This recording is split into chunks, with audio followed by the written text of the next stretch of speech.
педагогических наук, доцент кафедры бурятского языка и методики преподавания Бурятского государственного университета имени Даржи Банзарова. От имени организаторов конференции мы горячо приветствуем всех участников, желаем плодотворной работы, новых открытий и путей сотрудничества. Организаторы конференции, кафедра бурятского языка и методики преподавания Высшей школы бурятского языка и литературы, Центр сохранения и развития бурятского языка Бурятского государственного университета имени Даржи Банзарова, Центр по развитию бурятского языка Министерства образования и науки Республики Бурятия.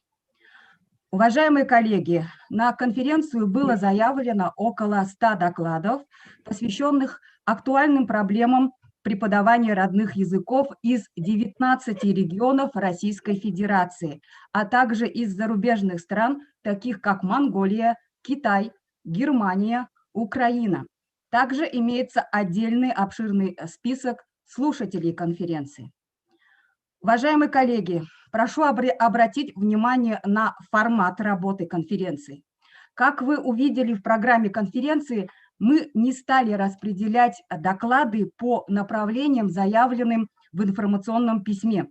Все доклады мы распределили по 4 секциям, так, чтобы участники имели возможность ознакомиться с исследованиями по разным проблемам преподавания родных языков на всех уровнях образования, также ознакомиться с опытом работы общественных деятелей, личным опытом изучения родного языка, посмотреть мастер-классы и презентации учебников, учебных пособий и других средств обучения. Во время работы всех 4 секций осуществляется запись, которая дублируется на канале YouTube.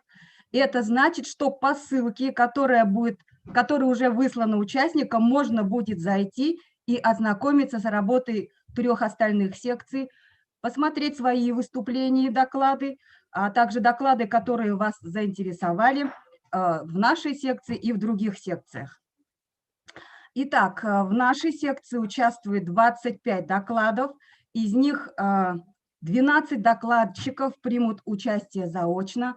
К сожалению, реалии сегодняшнего дня вносят коррективы в нашу работу, хотя мы связывались с нашими докладчиками после получения заявки, во время обсуждения вопросов публикации. На первый момент у нас было всего 2 докладчика, которые заявили выступить заочно, но накануне и по результатам разговора с нашими докладчиками с сегодняшнего утра выяснилось, что многие, к сожалению, болеют, и 2 из них не могут выступить очно в связи с техническими причинами. В их населенном пункте отключают электричество. Но с их докладами можно ознакомиться в материалах конференции. Напоминаю, что по результатам работы конференции планируется издание сборника материалов. Многие участники уже отправили свои доклады в виде статей, а те, кто еще это не сделал, могут позже связаться с модераторами и отработать вопрос по поводу публикации. Напоминаем, что сборник материалов будет входить в перечень изданий наукометрической базы РИНС, это Российский индекс научного цитирования. И еще один момент, уважаемые коллеги, после окончания работы мы будем рассматривать проект резолюции. Как вы знаете, вчера, 17 декабря, прошло пленарное заседание, на котором были представлены разработанные организаторами конференции пункты резолюции конференции. Наша задача в результате работы нашей секции внести, если будут иметься таковые коррективы, внести наши предложения и обговорить возможность принятия резолюции нашей конференции. Итак, по поводу регламента. Уважаемые коллеги, регламент выступлений 10 минут. После выступления можно задать вопросы, докладчику. Это можно сделать в чате, письменно или же устно. Время обсуждений 1-2 минуты. Посмотрим там, как у нас там получится.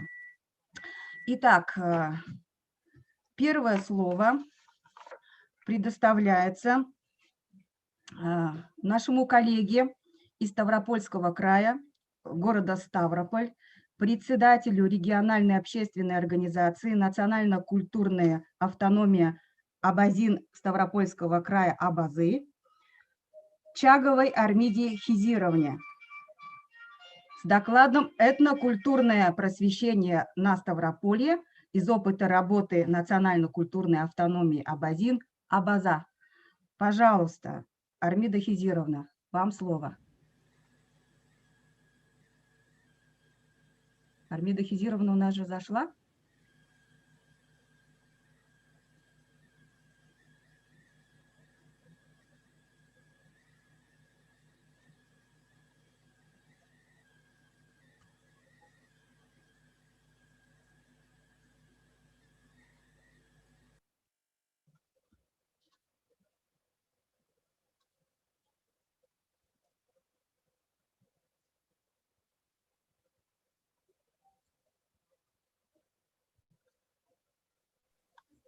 Уважаемые коллеги, прошу прощения за техническую заминку. Аюна Александровна, у нас Армида Хизировна.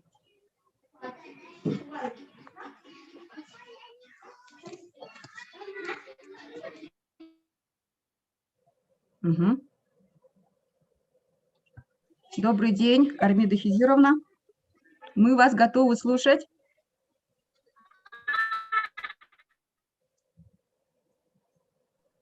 Пожалуйста, включите ваше видео. То есть мы вас не видим.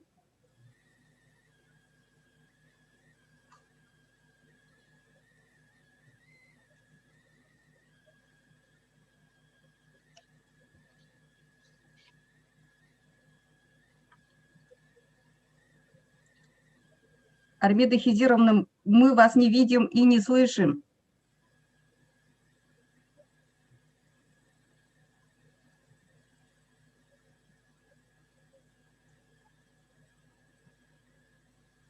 У нас Хангоева Варвара Кирилловна.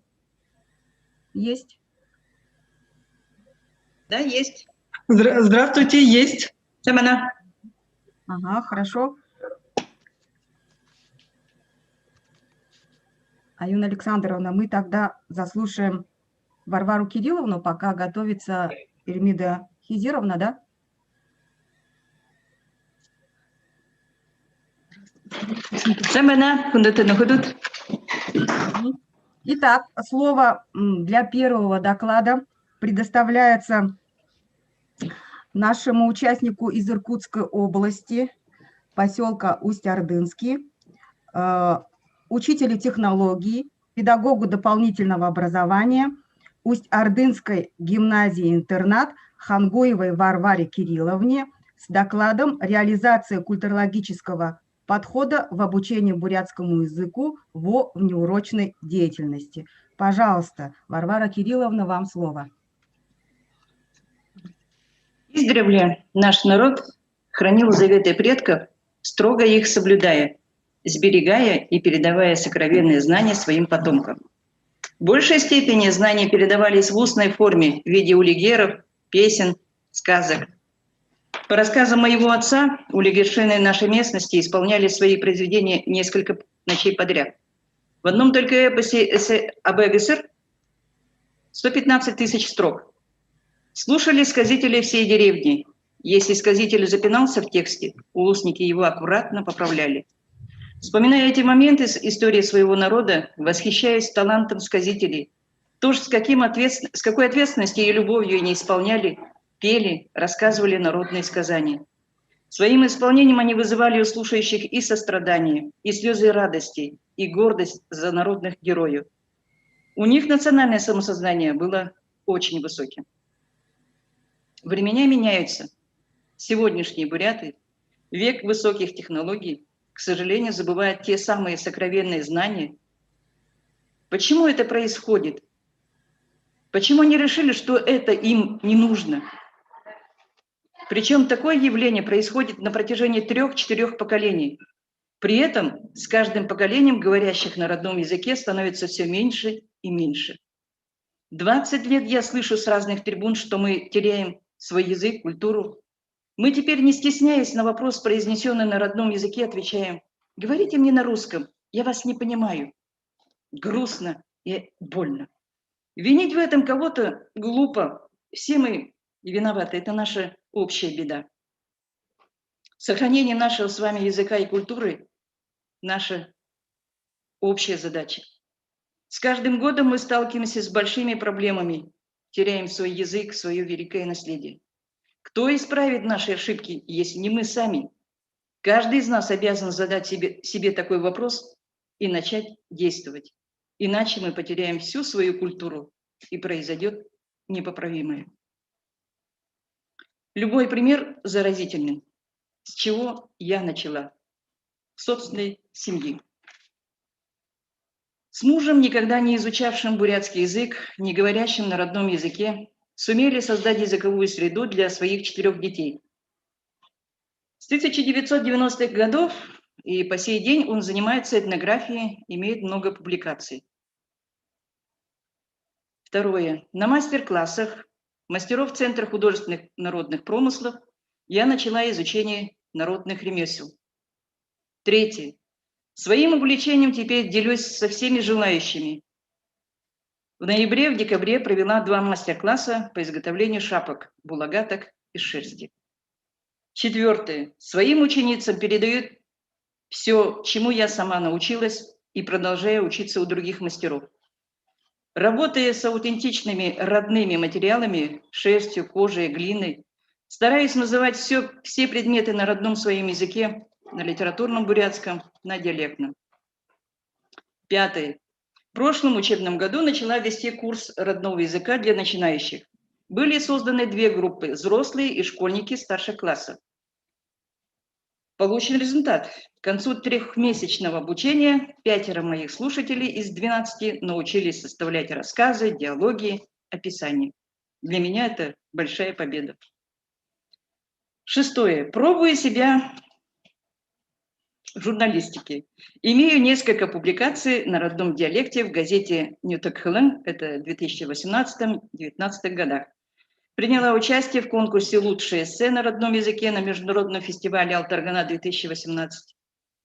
Седьмое.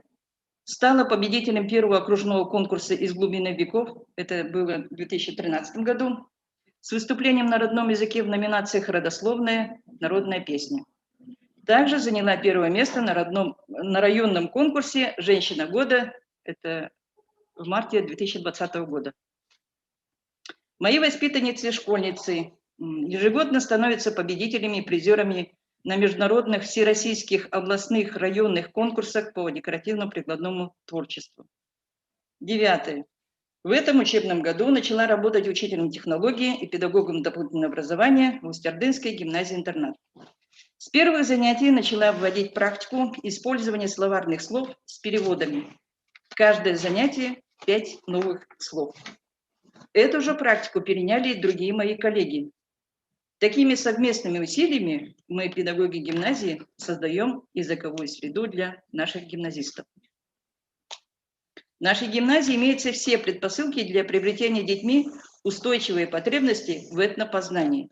Разработана и проходит лицензирование дополнительно общеразвивающей этнокультурно-образовательной программы дополнительного образования Устюрдынской гимназии-интернат. Создано структурное подразделение «Художественно-эстетический центр», где работают преподаватели мастера своего дела по актерским программам оркестра бурятских народных инструментов «Бейху-Жимшин» под руководством Ирины Гонгоровны Домбаевой, студии народного пения «Аелва Думня Хэханда» под руководством заслуженного работника культуры Иркутской области Гелязовой Байрмы Циденовны, хореографической студии «Боелик», руководитель Царевна Церндаржина Дажиева, киношкола, театральная студия Гервилта под руководством известного бурятского кинорежиссера Баира Найдановича Уладаева и педагога дополнительного образования Ирины Олеговны Урбаевой, гончарная студия Дулантахша, руководитель Елена Вячеславовна Танхаева. Здесь учатся дети не только петь на родном языке, но и танцевать, играть на народных инструментах. Учатся снимать короткометражные фильмы, ставить спектакли на бурятском языке, осваивают народные ремесла, лепка изделий из глины, обработкой и созданием из овечьей шерсти нужных предметов обихода одежды. Проводим научно-исследовательский проект «Хуше». Для бурятского народа это дерево особо почитаемо, священно. Ведут данный научно-исследовательский проект учащиеся 11 класса. Они же весной высадят свои первые сеянцы кедра на аллее гимназии. Реализовывается национальная программа по изучению истории бурят Прибайкалья, мини-Тонтонюток, разработана нашим педагогом Хангуем Валерианом Михайловичем. Данная программа составлена автором в результате многолетнего сбора информации, сведений, этнографических исследований, картирования территории нашего округа. В качестве примера приведу несколько тем из этой программы. Империя гуннов, Хунну, Прибайкалье в гунском государстве. Высокая культура земледелия Курыкан, ирригационные памятники на территории района. Значение вхождения Прибайкалья в состав российского государства. История Загатаба в Кудинской долине. Основы бурятской этнопедагогики и другие темы. Многие программы художественно-исследовательского центра и предметные программы взаимосвязаны, тесно взаимодействуют, интегрируют и дополняют друг друга. Так запланирован в новом формате совместный проект киношколы с учителями истории и национальной культуры 7 драгоценностей Хирит-Благатского района, в котором описаны 7 священных мест района, по которым в дальнейшем будут проводиться экскурсии. Будут реализованы проекты Табан-Эрдени, Берха-Басаган, Зоохэ-Наден и другие. На сегодняшний день у нас готов к просмотру фильм «Приготовление нертемихан», посвященный Новому году по старому бурятскому календарю 14 октября, участниками которого стали более трети коллектива работников гимназии. 19-20 сентября провели межрегиональную акцию «Наедине с Байкалом» вместе с народом. В первый день провели чистку берега Священного озера, на второй день – молебен. Каждый пришедший на эту акцию, а их было более 100 человек, обращался к Байкалу, кто с молитвой, кто с прощением. Теперь эта акция будет ежегодной. 10.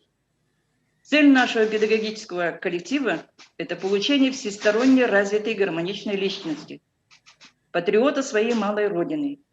Воспитание обучающихся ведется по принципу «только уважая и ценя свою культуру, сможем ценить и другие культуры». У нас разработаны уникальные педагогические технологии духовно-нравственного воспитания, развития творческих способностей, возможности поддержки одаренных детей. Таким образом, что мы имеем, то мы должны и обязаны сохранить. Имея такую богатейшую культуру и не знать ее, это неуважение к своему народу, своим корням, самому себе. Всем нам предстоит проделать работу над ошибками, каждому на своем месте. Думаю, вы согласны со мной. Спасибо. Спасибо большое, Варвара Кирилловна. Уважаемые коллеги, если есть у вас вопросы к Варваре Кирилловне, пожалуйста, можете их задать.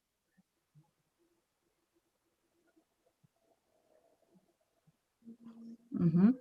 Вы включаете свой микрофон и задаете вопрос. Итак, нет вопросов, да, уважаемые коллеги? Спасибо вам большое еще раз, Варвара Кирилловна. Вы у нас начали, начало у нас, старт получился хороший. Итак, мы продолжаем. Уважаемые коллеги, как вы заметили, да, как вы увидели в содержании программы, мы начали работу нашей секции с обсуждения с рассмотрения общих вопросов преподавания родных языков. Сейчас на примере выступления Варвары Кирилловны мы услышали результаты исследования, результаты работы по этнокультурному образованию.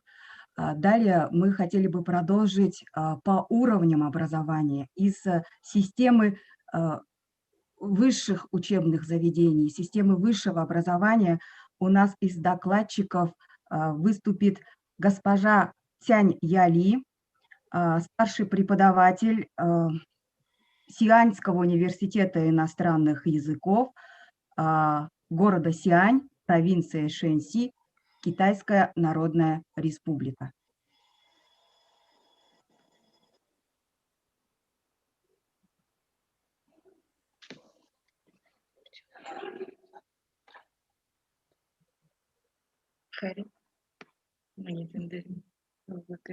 Здравствуйте, уважаемые коллеги. Разрешите представиться. Меня зовут Цянь Яли. Я преподаватель русского языка в Сианском университете иностранных языков в городе Сиань, провинции Шанси. Сначала хотела бы выразить искреннюю благодарность Министерству образования и науки Республики Бурятия, Бурятскому государственному университету имени Таржи Базарова и Оргкомитету за организацию конференции. Я работала в России, преподавала китайский язык русским студентам. Тема моего доклада – влияние родного языка на процесс овладения иноязычной речью на примере студентов-китаистов. Доклад включает 3 части. Межязыковой и внутриязыковой перенос. Типичные ошибки в речи студентов-китаистов и сопоставительный подход при обучении китайскому языку. В изучении иностранного языка наблюдается воздействие системы родного языка на иностранный. Получается межязыковой и внутриязыковой перенос. Межязыковым переносом называется перенос, который происходит между родным языком и изучаемым языком. А внутриязыковым переносом называется перенос, который происходит в разных аспектах изучаемого языка. Влияние родного языка играет при этом эффективную роль и называется положительным переносом. Отрицательный перенос или интерференция – это когда части системы родного языка становятся причиной ошибок обучающихся иностранному языку. Считается, что при сходстве явлений в родном иностранном языках перенос будет позитивным, а несовпадение между двумя языками приведет к интерференции. В процессе обучения мы заметили, что аналогичные компоненты в 2 языках в той или иной степени могут являться причинами интерференции. Этот аспект был уточнен и откорректирован путем анализа типичных ошибок. Цель нашего исследования – дать подробный анализ некоторым типичным ошибкам в китайской речи русских студентов, изучающих китайский язык, что в дальнейшем поможет предвидеть некоторые трудности в изучении китайского языка как иностранного и принять меры к предупреждению интерференции родного языка. Причины, вызывающие типичные ошибки в речи обучающих иностранному языку, связаны со многими лингвистическими и экстралингвистическими факторами.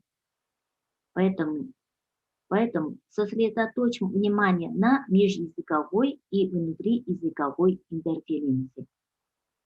Эти виды интерференции наблюдаются в письменной и устной речи русских студентов-китаистов.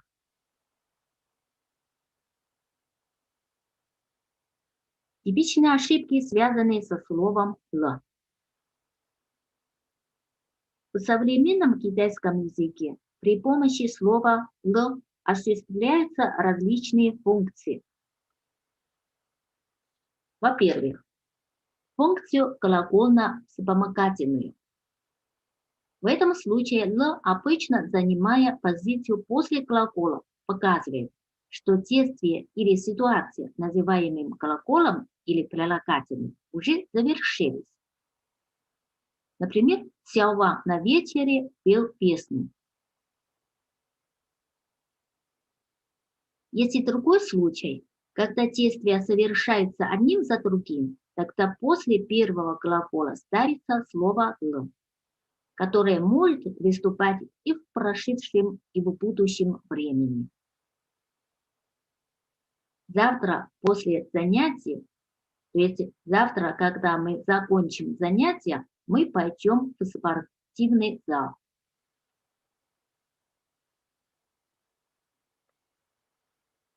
Вторую функцию – это как функцию модальной частицы.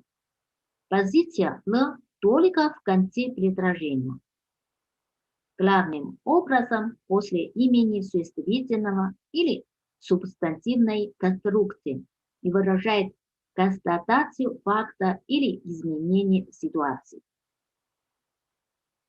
Заметим, что «л» часто применяется в побудительном предложении для предупреждения, прекращения действия. При этом его позиция тоже в конце предложения. Например, последний пример. Начинается урок. Не разговаривайте.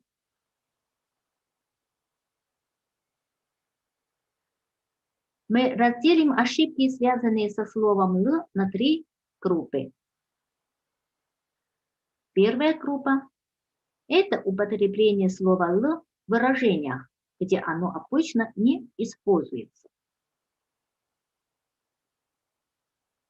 Подобные выражения в китайской речи русских студентов встречаются часто.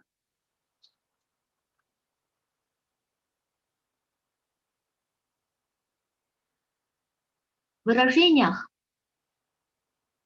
то есть в первом примере нельзя использовать слово «л». Если перед глаголом ставится наречие «мэйо», то есть «нет» или «не», значит действие не состоялось. Тогда «л» обычно обязательно опускается. А во втором примере данное выражение показывает неизменное общественное явление, а не конкретное действие. При этом обычно не употребляется «л». Вторая группа. В некоторых случаях должно использоваться слово «л», но не используется.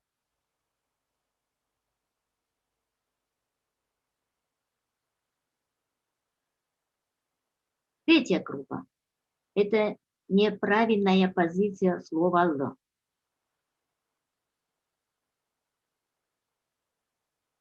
Позиция «л» в этих примерах должна находиться в конце этих выражений, а не после первого глагола. Если мы переведем эти ошибочные выражения с китайского языка на русский, они будут правильными и по грамматике, и по смыслу.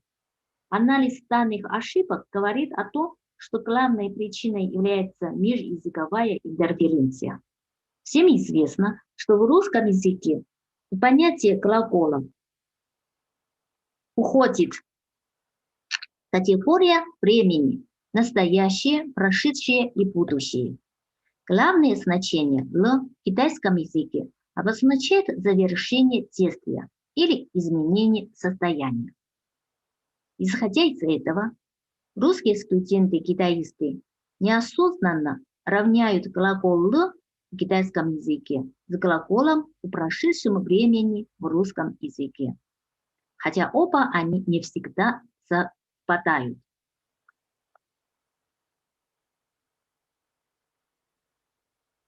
Также употребляются глаголы «лай» и «чу» в китайском языке. 来, то есть приехать, прийти. 去, поехать, пойти или уехать. В китайском языке главным способом обозначения движения являются глаголы 来 и 去. 来 имеет значение направления движения к говорящему, а 去 от говорящего. То есть здесь очень важно место, где находится говорящий. Место станет параметром.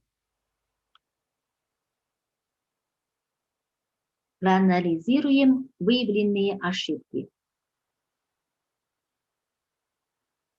Если мы не будем учитывать местонахождение говорящего, то можно сказать, что в данных выражениях глаголы 来 и 去 употребляются правильно.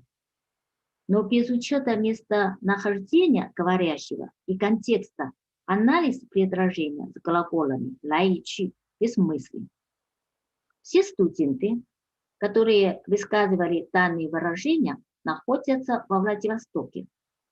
Вследствие этого в выражениях надо заменить в первом примере заменить глаголом 去, а выражение в последнем предложении должно заменить глаголом 来.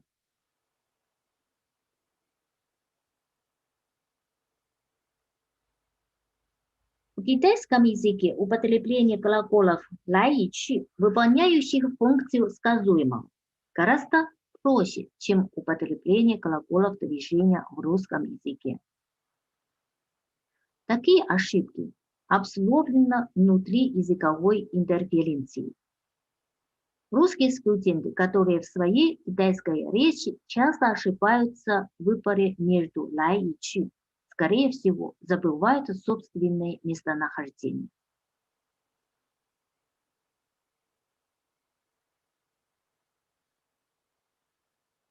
Следующие типичные ошибки связаны с порядком слов. Китайский язык характеризуется отсутствием форм словоизменения. В связи с этим служебные слова и порядок слов выступают как главные способы для выражения грамматического значения. В синтаксической структуре предложения чрезвычайно важен порядок слов. Например, здесь есть 他对我说过了, то есть он мне сказал об этом. Первый пример отнюдь не равен смыслу второго примера. Я об этом ему сказал. Ошибки, Раскаяние русскими студентами-китаистами в большей степени связаны с позициями обстоятельства. Следующий в рамках прямого порядка слов проанализируем такие ошибки.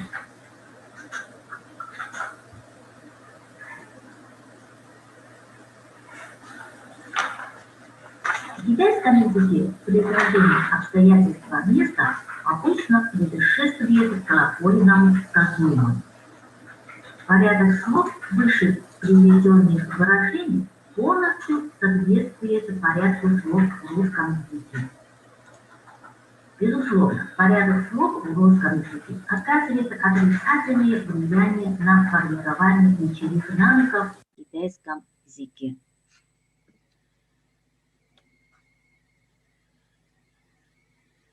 А в этой группе позиция подчеркнутых частей предложения как раз совпадает с их позицией в русском языке, потому что в русском языке они, выступая в роли дополнения, обычно находятся после сказуемого. В китайском же языке эти части должны появляться перед глагольным сказуемым.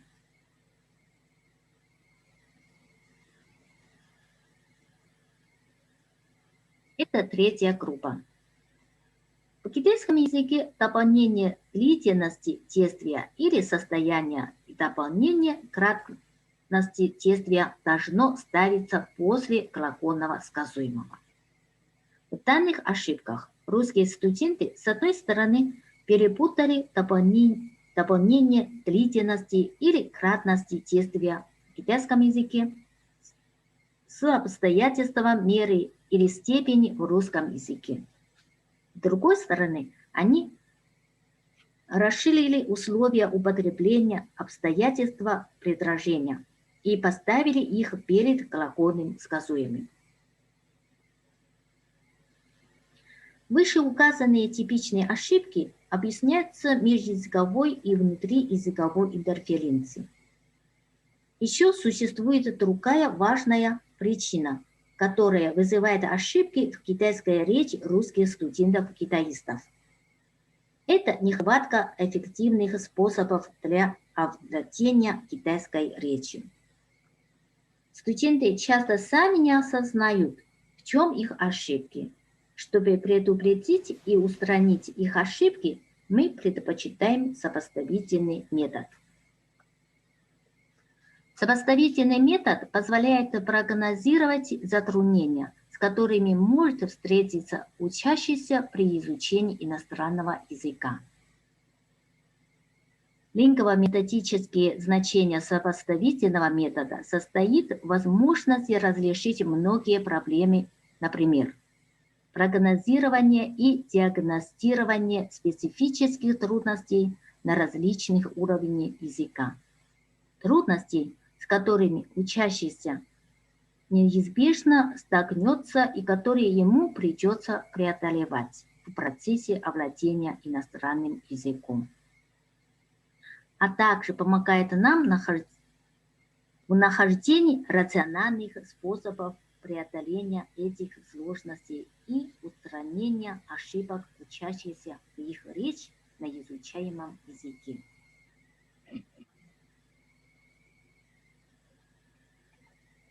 Еще раз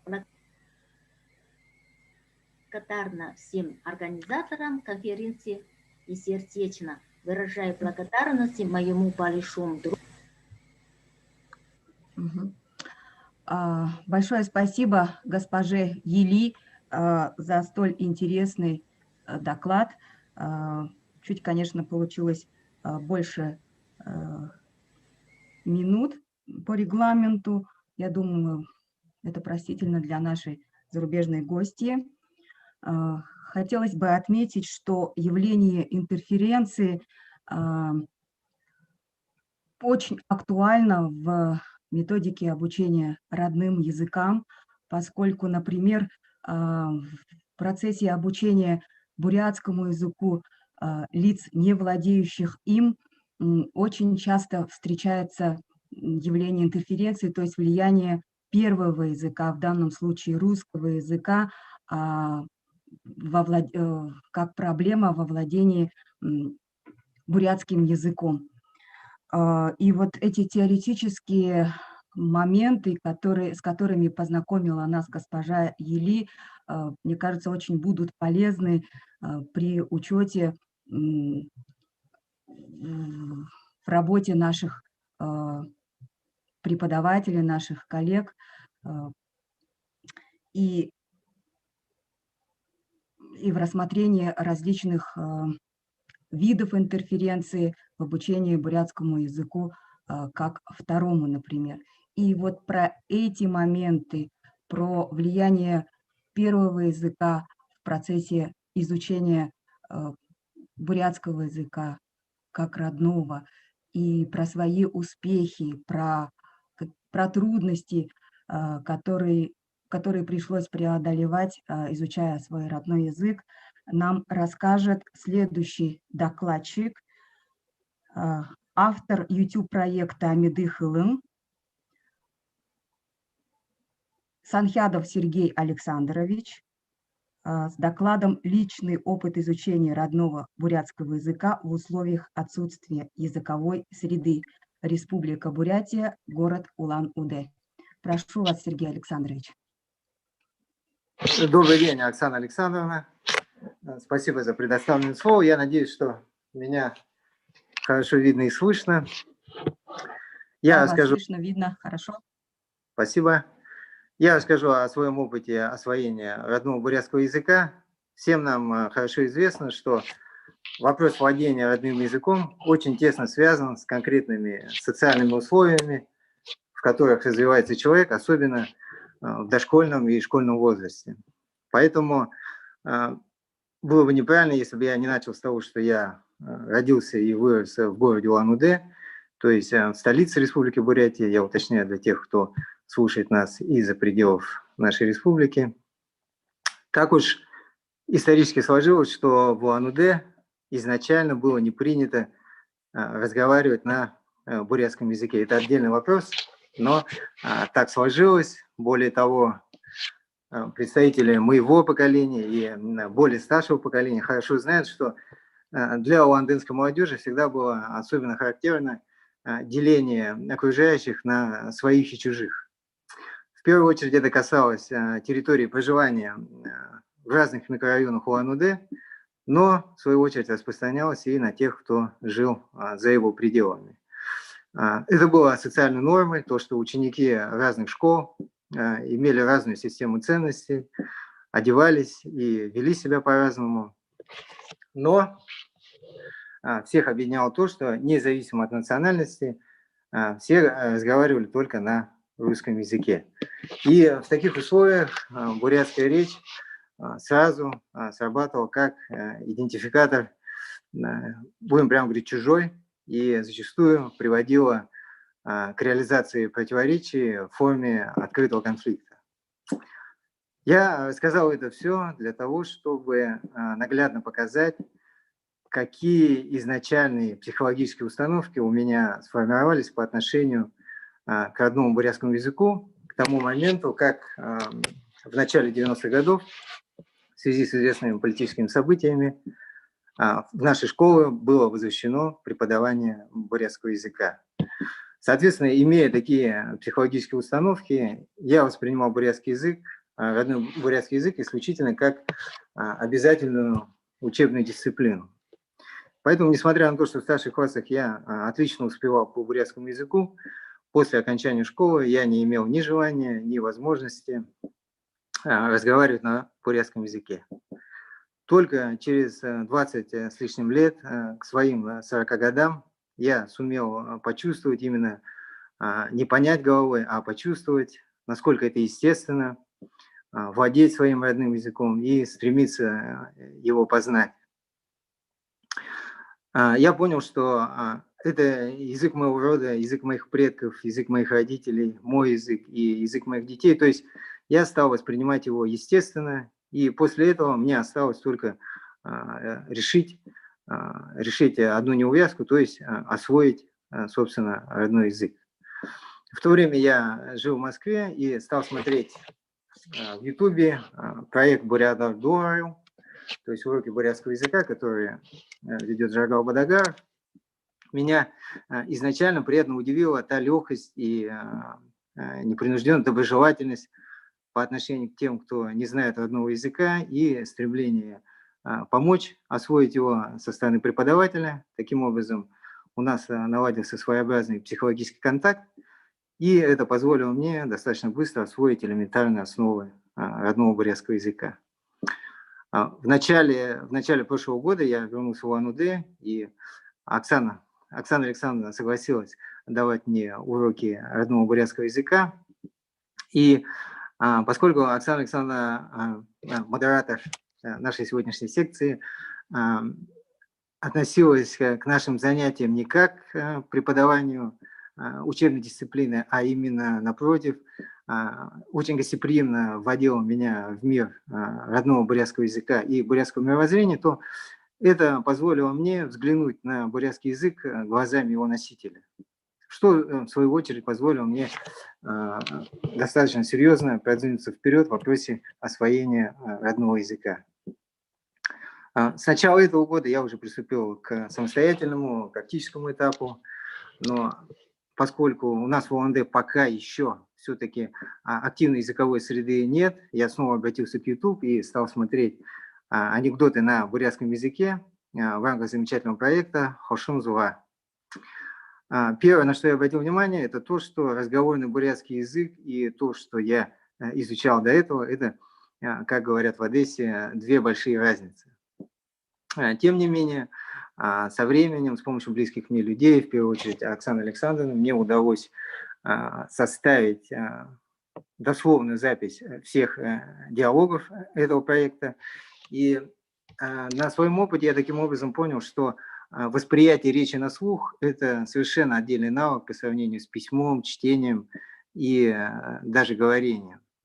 И вот в ходе прослушивания и записи этих диалогов, кроме того, я обрел навык использования таких живых разговорных выражений, в том числе и слов-паразитов, которые пригождаются в живой разговорной речи, например, для того, чтобы заполнить паузу для тех, вот для меня в первую очередь, для тех, кто не владеет в совершенстве языком. То есть такие практические моменты я приобрел, но по объективным причинам это не помогло мне приобрести корректное произношение. Несмотря на то, что я повторял за героями все их фразы и заучил наизусть наиболее интересные диалоги, тем не менее с произношением вопрос остался. Я до сих пор сталкиваюсь с таким своеобразным троллингом со стороны носителей бурятского языка, когда я обращаюсь по-бурятски, меня переспрашивают по-русски, чтобы обратить внимание на мое неидеальное произношение. Тем не менее, понимаю, что моя фраза была понята, я повторяю все равно по-бурятски, и это приносит свои результаты.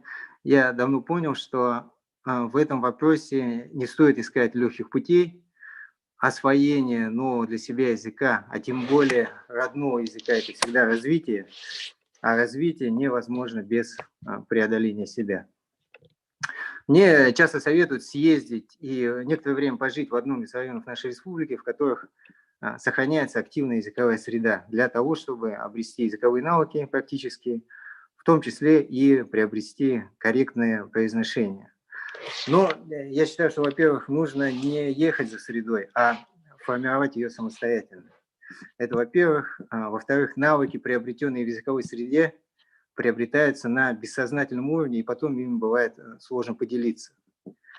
И третье, на мой взгляд, сегодня нам всем очень важно вносить свой вклад в формирование культуры доброжелательного отношения к бурятской речи с русским акцентом, поскольку никто не может сразу перейти с русского языка на бурятский и говорить с хорошим произношением.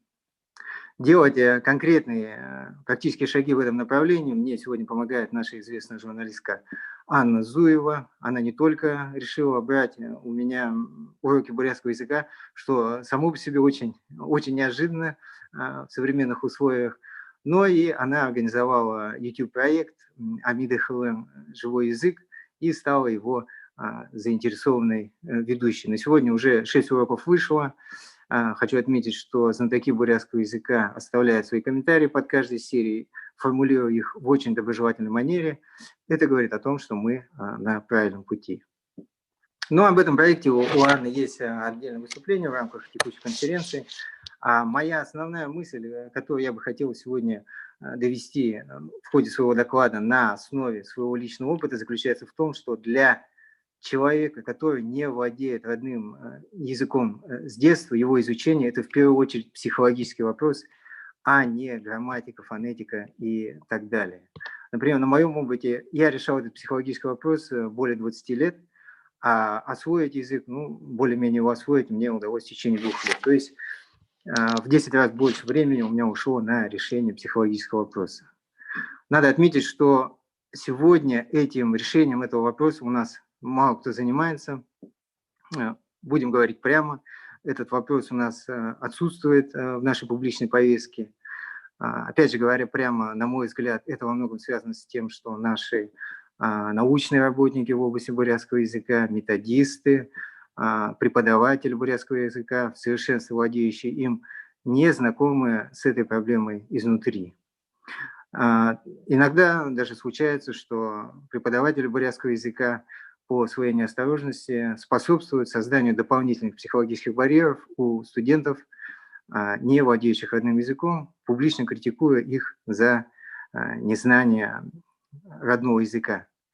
В связи с этим, на мой взгляд, сегодня очень актуален вопрос сокращения, исключения психологической дистанции между носителем бурятского языка и теми, кто не владеет им с детства. В этом, как и в любом другом социально важном вопросе, я вижу первостепенную роль именно системы образования. если говорить о каких-то конкретных предложениях, то, на мой взгляд, было бы целесообразно готовить специально преподавательские кадры из числа студентов, ранее не владевших родным бурятским языком. Такие преподаватели на своем опыте будут знать, что владение и не владение родным языком – это очень деликатный и болезненный вопрос. И при его решении легко по неосторожности наломать дров и соответствующими последствиями. То есть, на мой взгляд, необходим вводный этап, на котором студенты и ученики, им бы преподаватели помогали снимать психологические барьеры и развивать именно внутреннюю мотивацию к изучению бурятского языка. При таком подходе, при внедрении такого промежуточного или вводного этапа, на мой взгляд, наша система образования стала бы реально воспроизводить носителей бурятского языка. То есть процесс преподавания бурятского языка приносил бы конкретные результаты в виде увеличения количества носителей бурятского языка. А в завершение своего выступления мне бы хотелось поделиться своими мыслями о том, почему я оптимистично настроен по вопросу перспектив сохранения и развития бурятского языка. Ну, во-первых, в нашем обществе по-прежнему высок процент тех людей, которые понимают все, что говорят на бурятском языке, но не говорят сами. Таким людям достаточно помочь психологически и помочь обрести навык связывания отдельных слов в предложении. Тогда эти люди потянут за собой людей из своего окружения, и процент носителей языка значительно возрастет. А во-вторых, для того, чтобы возродить бурятский язык, возродить я имею в виду в том объеме, в котором он должен использоваться в нашем обществе, совсем не нужно, чтобы каждый, кто сегодня не знает язык, начал его изучать в один момент, да? А те, кто его знает и не говорит на нем, чтобы они стали в один момент на нем говорить. Для этого достаточно, социологи говорят о том, что для того, чтобы в обществе произошли кардинальные изменения, достаточно, чтобы этого захотели 2-3% активных членов этого общества. По своему профессиональному опыту могу сказать, что я работал в разных профессиональных коллективах и знаю, что любой коллектив тянут за собой 2-3 его представителя. Поэтому я с этой оценкой согласен и считаю, что для того, чтобы нам возродить бурятский язык, нам нужно всего лишь, чтобы считанное количество экономически активных людей реально захотели этого и поставили для себя этот вопрос на приоритетное место. На этой оптимистичной ноте я бы хотел закончить свое выступление. Спасибо за внимание. Большое спасибо, Сергей Александрович. Ваш опыт очень ценен для нас. Большое спасибо, что вы согласились выступить в нашей секции со своим очень интересным докладом. Уважаемые коллеги, учителя, преподаватели, участники нашей конференции, хотелось бы еще раз акцентировать внимание на те вопросы, которые затронул Сергей Александрович в своем докладе. Действительно, это очень важно сейчас на это обращать внимание, поскольку очень часто учителя школы, учителя вузов, мы забываем о том, что чувствует ученик, которого мы обучаем языку. Встать на позицию ученика, какие сложности, какие трудности, и, конечно же, испытывает ученик. Не только требовать от него сказать, понять, да, а вот какие процессы восприятия происходят у него в голове, в частности, психологические процессы. И вот вчера на пленарном заседании Туян Сиреновна затрагивала некоторые психологические, психические проблемы обучения родным языкам. И я считаю, что эта проблема действительно, да, существует. Над этой проблемой нам нужно в дальнейшем работать. И хотелось бы обратиться к Сергею Александровичу. Давайте попробуем сформулировать этот вопрос для внесения в резолюцию нашей конференции, как мы это сделаем. И в конце работы нашей секции мы это обсудим. Да? Да, конечно, я попробую сформулировать свое предложение по этому вопросу. Большое спасибо. Спасибо. Мы продолжаем, уважаемые коллеги, и хотелось бы попробовать предоставить слово представителю Ставропольского края Чаговой Армиде Хизировне. Армида Хизировна, вы с нами? Директору, председателю национально-культурной автономии Абазин Ставропольского края Абаза с докладом «Этнокультурное просвещение на Ставрополе из опыта работы НКА Абазин Абаза». Армида Хизировна, мы видим, что вы участвуете в работе нашей секции. Пожалуйста, включите видео и звук. Мы ждем вашего выступления.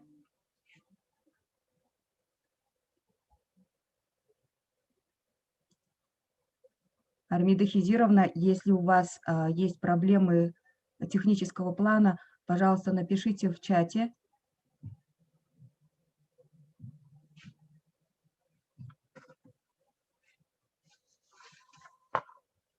Видимо, Армиде Хизировне не удается включиться в нашу работу. Тогда мы продолжаем. К сожалению, представители среднего профессионального образования не смогут принять очное участие. Мы переходим к обсуждению проблем обучения родным языкам в средней школе. Итак, слово предоставляется нашему коллеге из Республики Хакасия, из города Абакан, учителю хакасского языка и литературы Саражакову Николаю Тимофеевичу, Хакасская национальная гимназия-интернат имени Катанова с докладом «Исследование обучающимися топонимических терминов на уроке хакасского языка». Николай Тимофеевич, пожалуйста. Инна Александровна, у нас есть Николай Тимофеевич? Он же вроде заходил, да?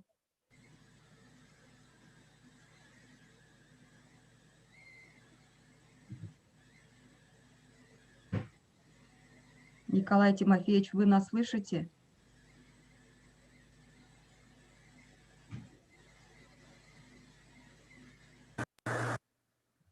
Раз, слышно меня? Да.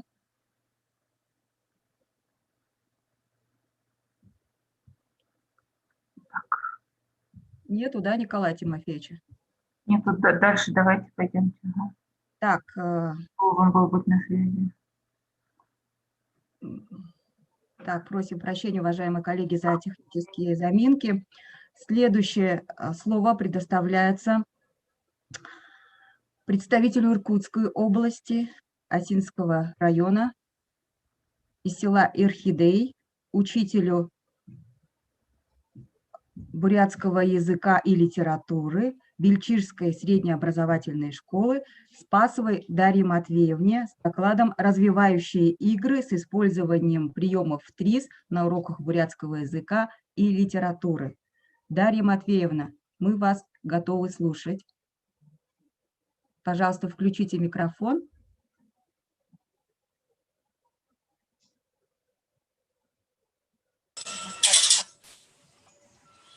Угу. Добрый день, меня слышно? Да. Добрый день, организаторы, участники, слушатели Всероссийской конференции. Я очень рада участвовать в данной конференции. И в преддверии Нового года всем хочется пожелать добра, мира, благополучия и, конечно же, здоровья. Я представляю Бельчижскую среднюю общеобразовательную школу имени Матвея Николаевича Хамгалова, Иркутская область, Осинский район, село Бельчиж. И тема моего выступления – это мастер-класс по теме «Развивающие игры с использованием приемов ТРИС на уроках бурятского языка и литературы». Сегодня я хочу ознакомить своих коллег, учителей не только бурятского языка и литературы, но и родных языков со своим опытом, со своей методикой, с применением приемов ТРИС. И начну с того, что у нас в Узердынском бурятском округе вот языковая ситуация с владением родным языком, конечно, вызывает в настоящее время особую тревогу. Дети не владеют своим родным языком. У нас отсутствует, можно сказать, языковая среда. И в этой же сложившейся ситуации перед нами, учителями, стоит очень большая задача повышения мотивации к изучению родного языка, как на уроке и так в внеурочной деятельности. И, конечно же, перед нами стоят вот такие вопросы, как научить ученика работать самостоятельно или в группе, уметь выслушивать, учитывать чужую мысль, размышлять и задавать вопросы. Как сделать урок интересным, эмоциональным и как мотивировать ученика к изучению родного языка и пробудить интерес к предмету. Из своего опыта я хочу сказать, что несколько лет назад я ознакомилась с приемами ТРИС, автором которого является Генрих Саулович Альтшулер, псевдоним Генрих Альтов. И мне кажется, вот это применение вот этого приема дает мне результаты того, что все-таки дети начинают изучать свой родной язык. И что же такое ТРИС? Это теория решения изобретательских задач. И в настоящее время это очень популярная аббревиатура в современном мире. И известный здесь придает успешные американские европейские коучи, которые обучают массу людей добиваться желаемых результатов. В школе одним из приемов ТРИС я считаю развитие, с одной стороны, таких качеств мышления, как гибкость, подвижность, системность, а с другой – поисковая активность, стремление к новизне. Один из приемов ТРИС – это игра. Игра, я думаю, самый эффективный способ обучения детей дошкольного и школьного возраста. Я здесь хочу остановиться на том, что вот этот прием ТРИС можно использовать и в дошкольных обучениях, то есть в детских садах, и в школах, и также в вузах. В форме игры я использую на уроках бурятского языка и литературы, потому что игра активизирует познавательную деятельность учащихся, игра создает на уроке доброжелательную атмосферу, игра активирует творческие способности учащихся, развивает воображение, память, мышление, игра помогает также снять усталость и повышает интерес учащихся к изучаемому предмету. К сегодняшнему выступлению я подготовила 3 игры. Первую игру под названием «Кто, что, какой, какая» можно использовать в начальной школе и в среднем звене. Здесь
Что-то со звуком, да?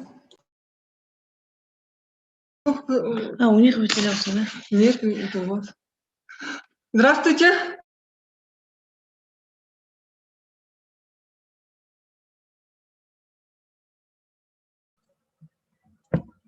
Здравствуйте, звук есть. Вы меня слышите? Уважаемые коллеги, вы меня слышите?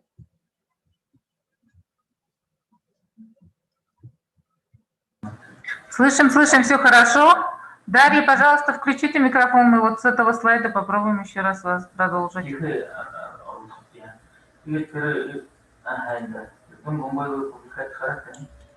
Меня слышно? Да, теперь слышно, слышно. Ага. Я вам Дарья отправляла Матвеевна, вас видео. слышно? Дарья Матвеевна, вас слышно, пожалуйста, продолжайте. Мгм. Здесь бы я хотела бы ознакомить вас с несколькими играми приемов ТРИС, которые называются «Кто что», «Какой какая». И эту игру можно использовать в начальных классах и в среднем звене. Здесь начинаю игру я, бросаю мяч одному из учеников и называю слово. Например,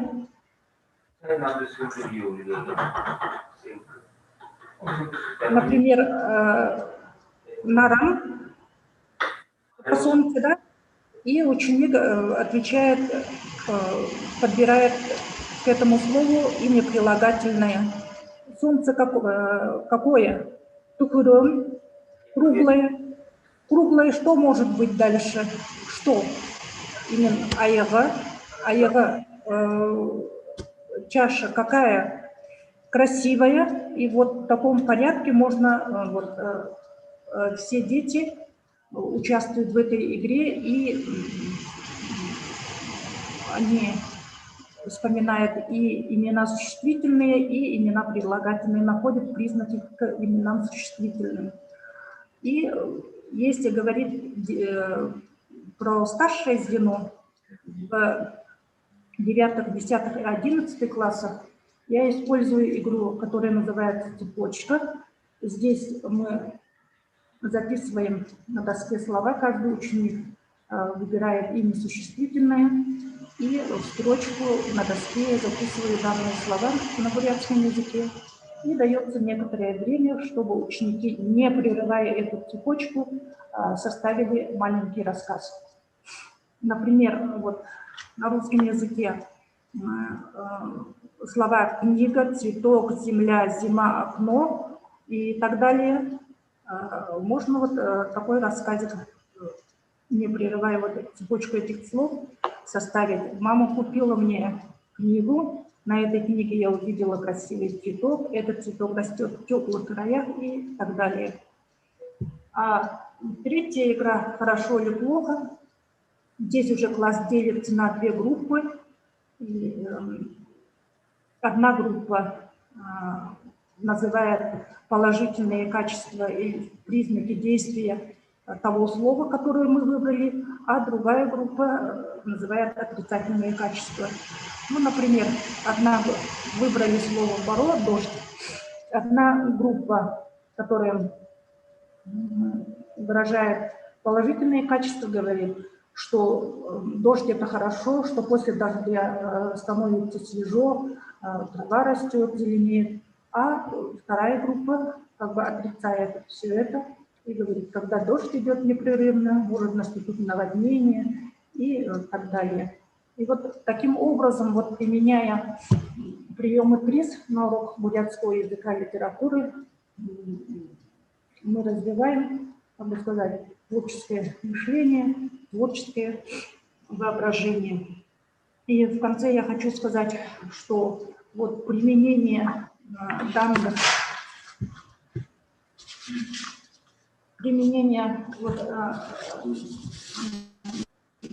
теории решения изобретательских задач, вот такой подход к обучению, повышает интерес ученика, его самосознание, формирует творческие способности, уверенность в себе и в своих силах.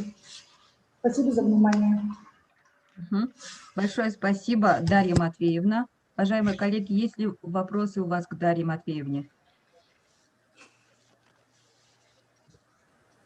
Если нет вопросов, если вдруг появятся вопросы и к Дарье Сергеевне, к Дарье Матвеевне и Сергею Александровичу и остальным докладчикам, просьба написать в чате, мы обязательно озвучим, или вы сами устно зададите вопрос. Пожалуйста, дайте об этом знать. Если сейчас прямо нет вопросов, разрешите продолжить работу нашей секции. И по просьбе организаторов мы включили еще одного докладчика, представителя Иркутской области,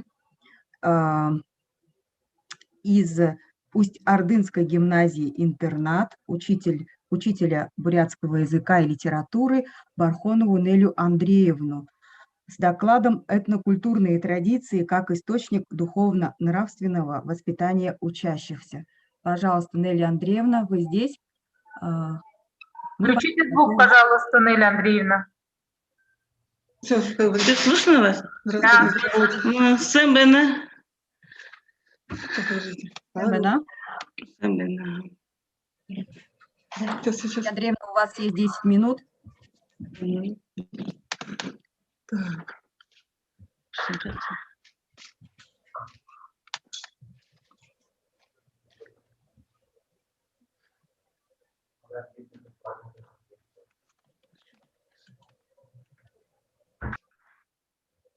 Угу. Пожалуйста. Так, все, презентацию видно? Да. Так, добрый день, дорогие конкурсанты. Тема моего доклада – этнокультурные традиции как источник духовно-нравственного воспитания учащихся. Бурятский язык – это один из древних и самобытных, богатых и красивых языков мира. Задачи обучения школьников родному бурятскому языку определяются прежде всего той ролью, которую выполняет язык в жизни общества и каждого человека, являясь важнейшим средством общения людей, познания окружающего мира. В Усть-Ордынском бурятском округе принята и действует долгосрочная целевая программа о сохранении и дальнейшем развитии бурятского языка в Усть-Ордынском бурятском округе, целью которой является создание условий для дальнейшего сохранения, полноценного развития и популяризации бурятского языка в нашем округе.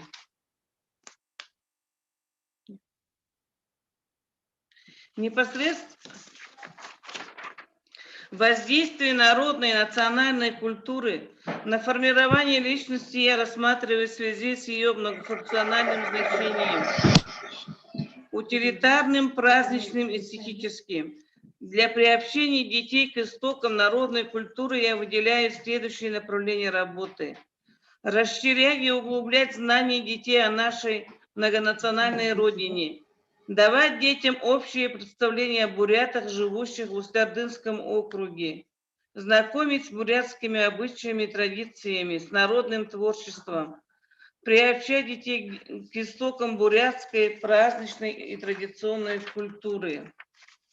Непосредственное знакомство с многонациональными бурятскими традициями, бытом, культурой происходит у наших детей более эффективно на основе краеведческого материала.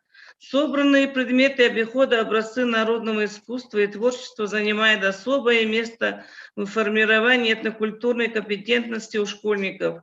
Именно в музее впервые дети видят национальные костюмы, старинную посуду и мебель, предметы труда, которые вызывают у детей неподдельный интерес, напоминает о традициях нашего культурного прошлого, расширяет их представление о жизни предков в прошлом. Формирование этнокультурных традиций у школьников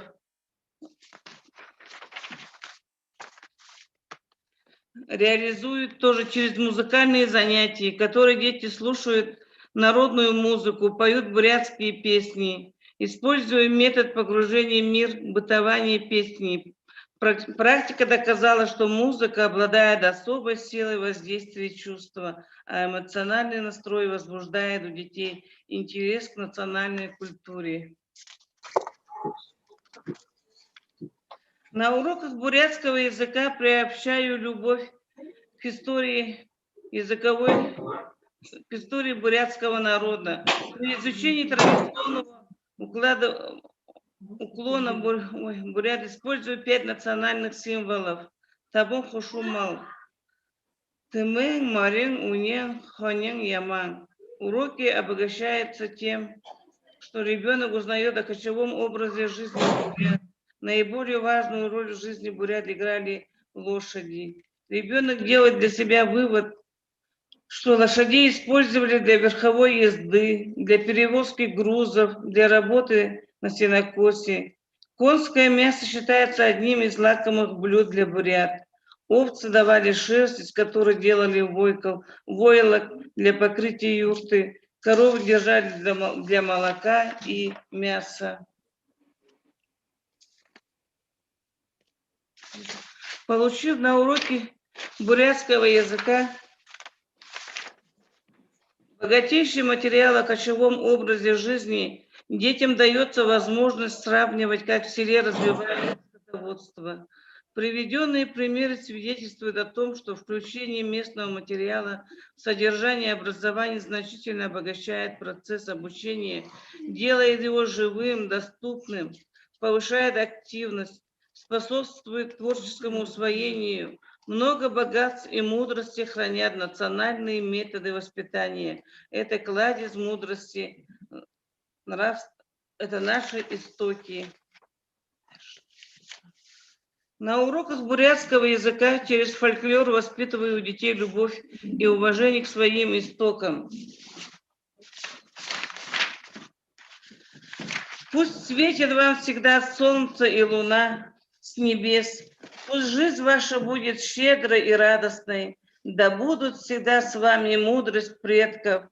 Сила предков, слава предков.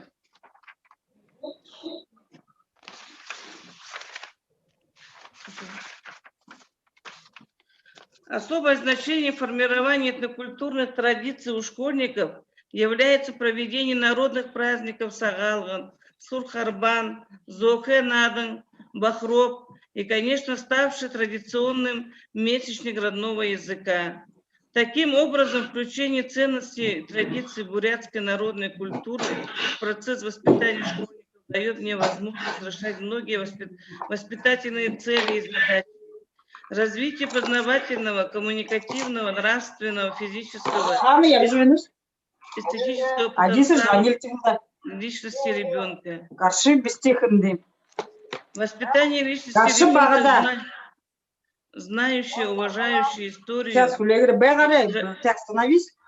и традиции своего народа. Использование в работе разнообразных, доступных и интересных детям форм и методов работы.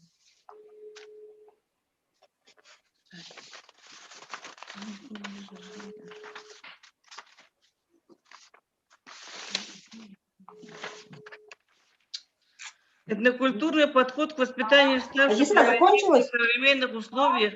Сейчас дядя придет, ты сейчас где? Как же будешь это? Дяде позвони, у тебя есть деньги? Позвони дяде. Он где-то Уважаемые там. коллеги, выключите звук, пожалуйста. Извините, Нелли Андреевна. Уважаемые коллеги, вас слышно.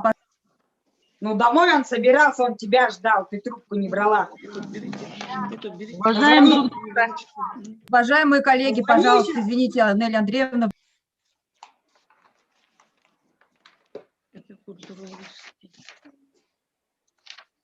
Этнокультурологический подход к воспитанию, ставшим приоритетным в современных условиях, актуализирует проблемы изучения народной педагогики. Использование же национально-культурных ценностей в воспитании детей является наиболее эффективным условием духовно-нравственного благополучия любой нации. Воспитание учащихся нашей гимназии нуждается в постоянном совершенствовании и обогащении его методов многовековым народным опытом.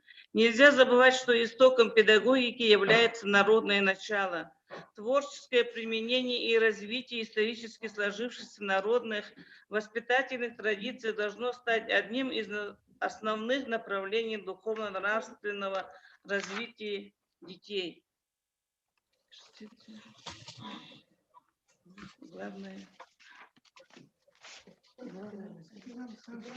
Главная цель и задача нашей гимназии с этнокультурным содержанием достаточно очевидна. Воспитать и обучить ребенка на основе этнокультуры в среде родного языка с одновременным включением его в систему общечеловеческих и этнических ценностей. Почти есть в гимназии. Усилия прилагаются педагогами, значит, будет и положительный результат духовно-нравственного воспитания учащихся. Это воспитание в гимназии интегрировано основные виды деятельности: школьную, внеурочную, межшкольную и общественно полезную. Ведь именно так ставится вопрос о новом федеральном государственном образовательном стандарте общего образования, где в внеурочной деятельности гимназистам в нашей гимназии уделено особое внимание, определено пространство и время в образовательном процессе.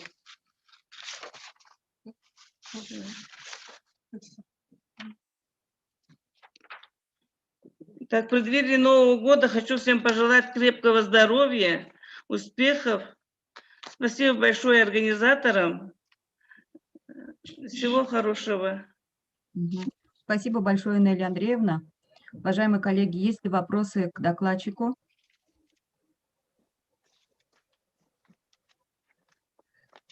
Если нет вопросов Нелли Андреевне, значит, мы, уважаемые коллеги, продолжаем. Следующее слово предоставляется главному специалисту Центра по развитию бурятского языка Министерства образования и науки Республики Бурятия, кандидату филологических наук Забановой Аюне Александровне с докладом «Современные средства обучения бурятскому языку детей дошкольного и младшего школьного возраста». Пожалуйста, Аюна Александровна.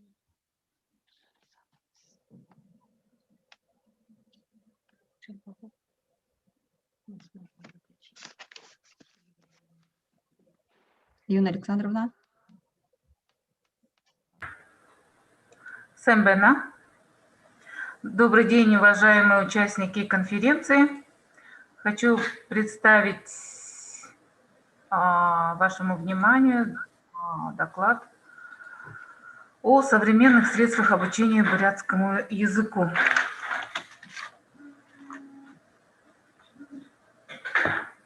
Так, на сегодня у нас есть такие средства обучения, как куклы, говорящие на бурятском языке, которые могут говорить в диалоге, так и с ребенком. Лексический материал соответствует примерному планированию. Программы по бурятскому языку для детей дошкольного возраста имеет 4 кнопки воспроизведения.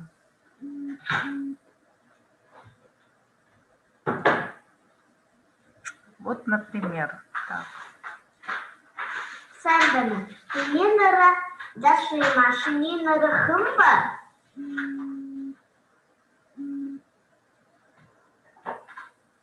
Видор в тепши, ходи тепши.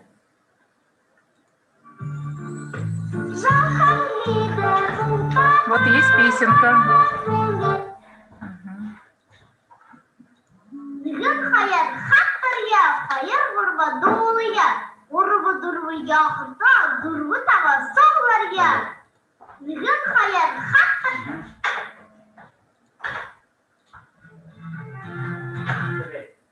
Ну и так далее. Материал может варьироваться в соответствии с тематикой или запросами преподавателей.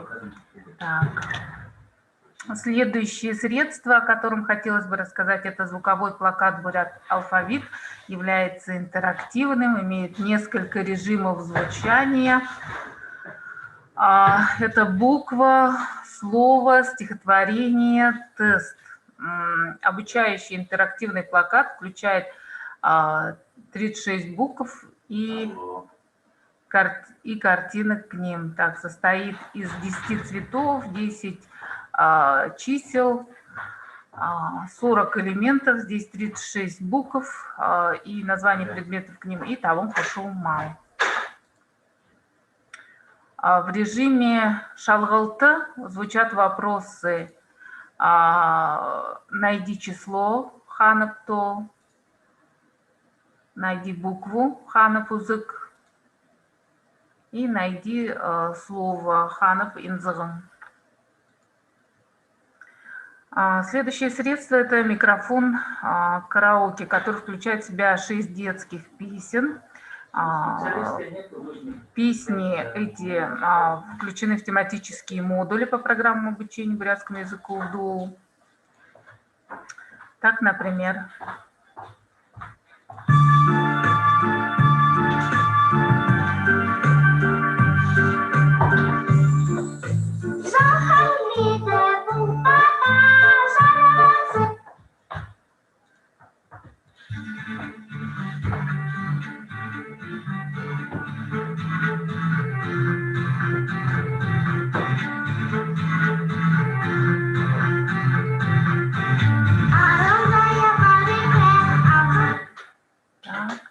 ну и для примера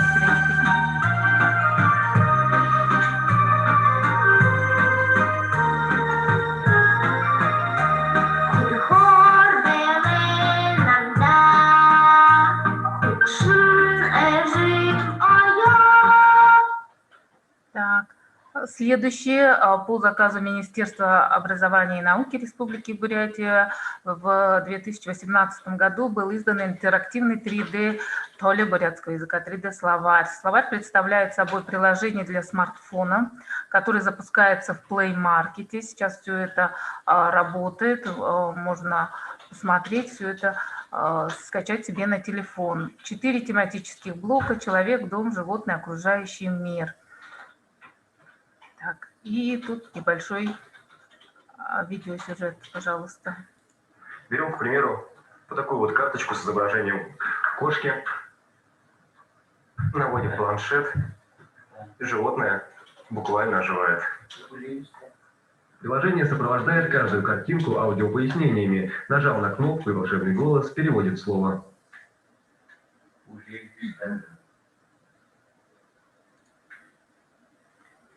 Так, следующее – это создание новых мультфильмов на бурятском языке.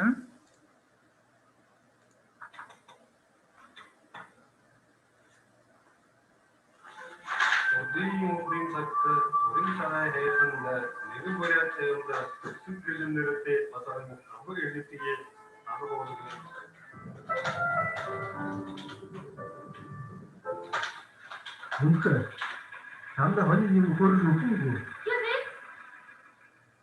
거리 보자도 두번 수고나 가라부터 이런 너무 그래.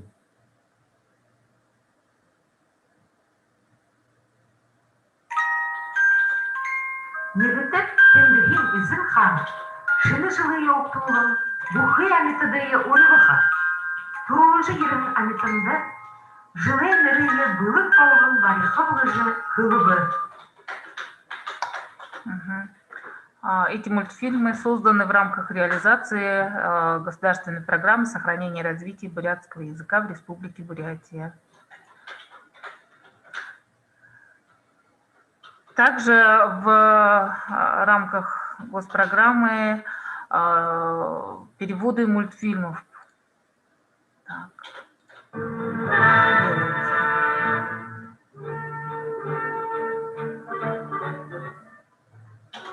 Ахуиха, умнодыр, тәжінірте хусые бұлалды қиынне тұпшоғы.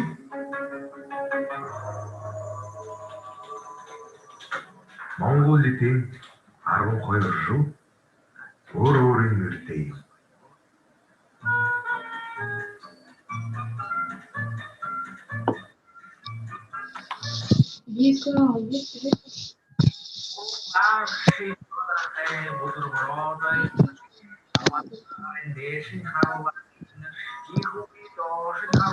Ой, спасибо, что это было.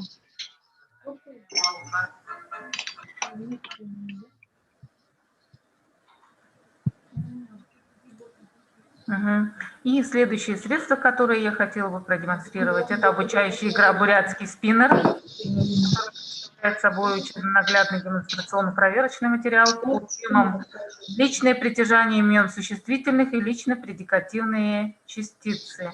Каждая игра состоит из 2 окружностей, 2 окружности по 6 секторов. Например, учитель говорит ребенку составить предложение или перевести. Моя мама рисует.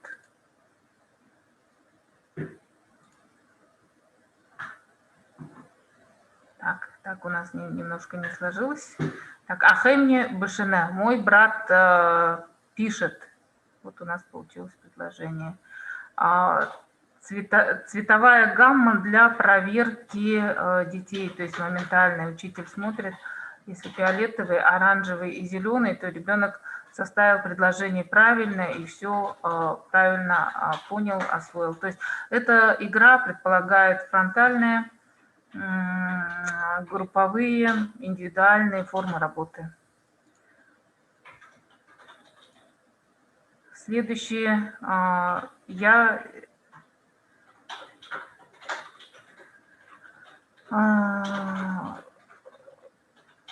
здесь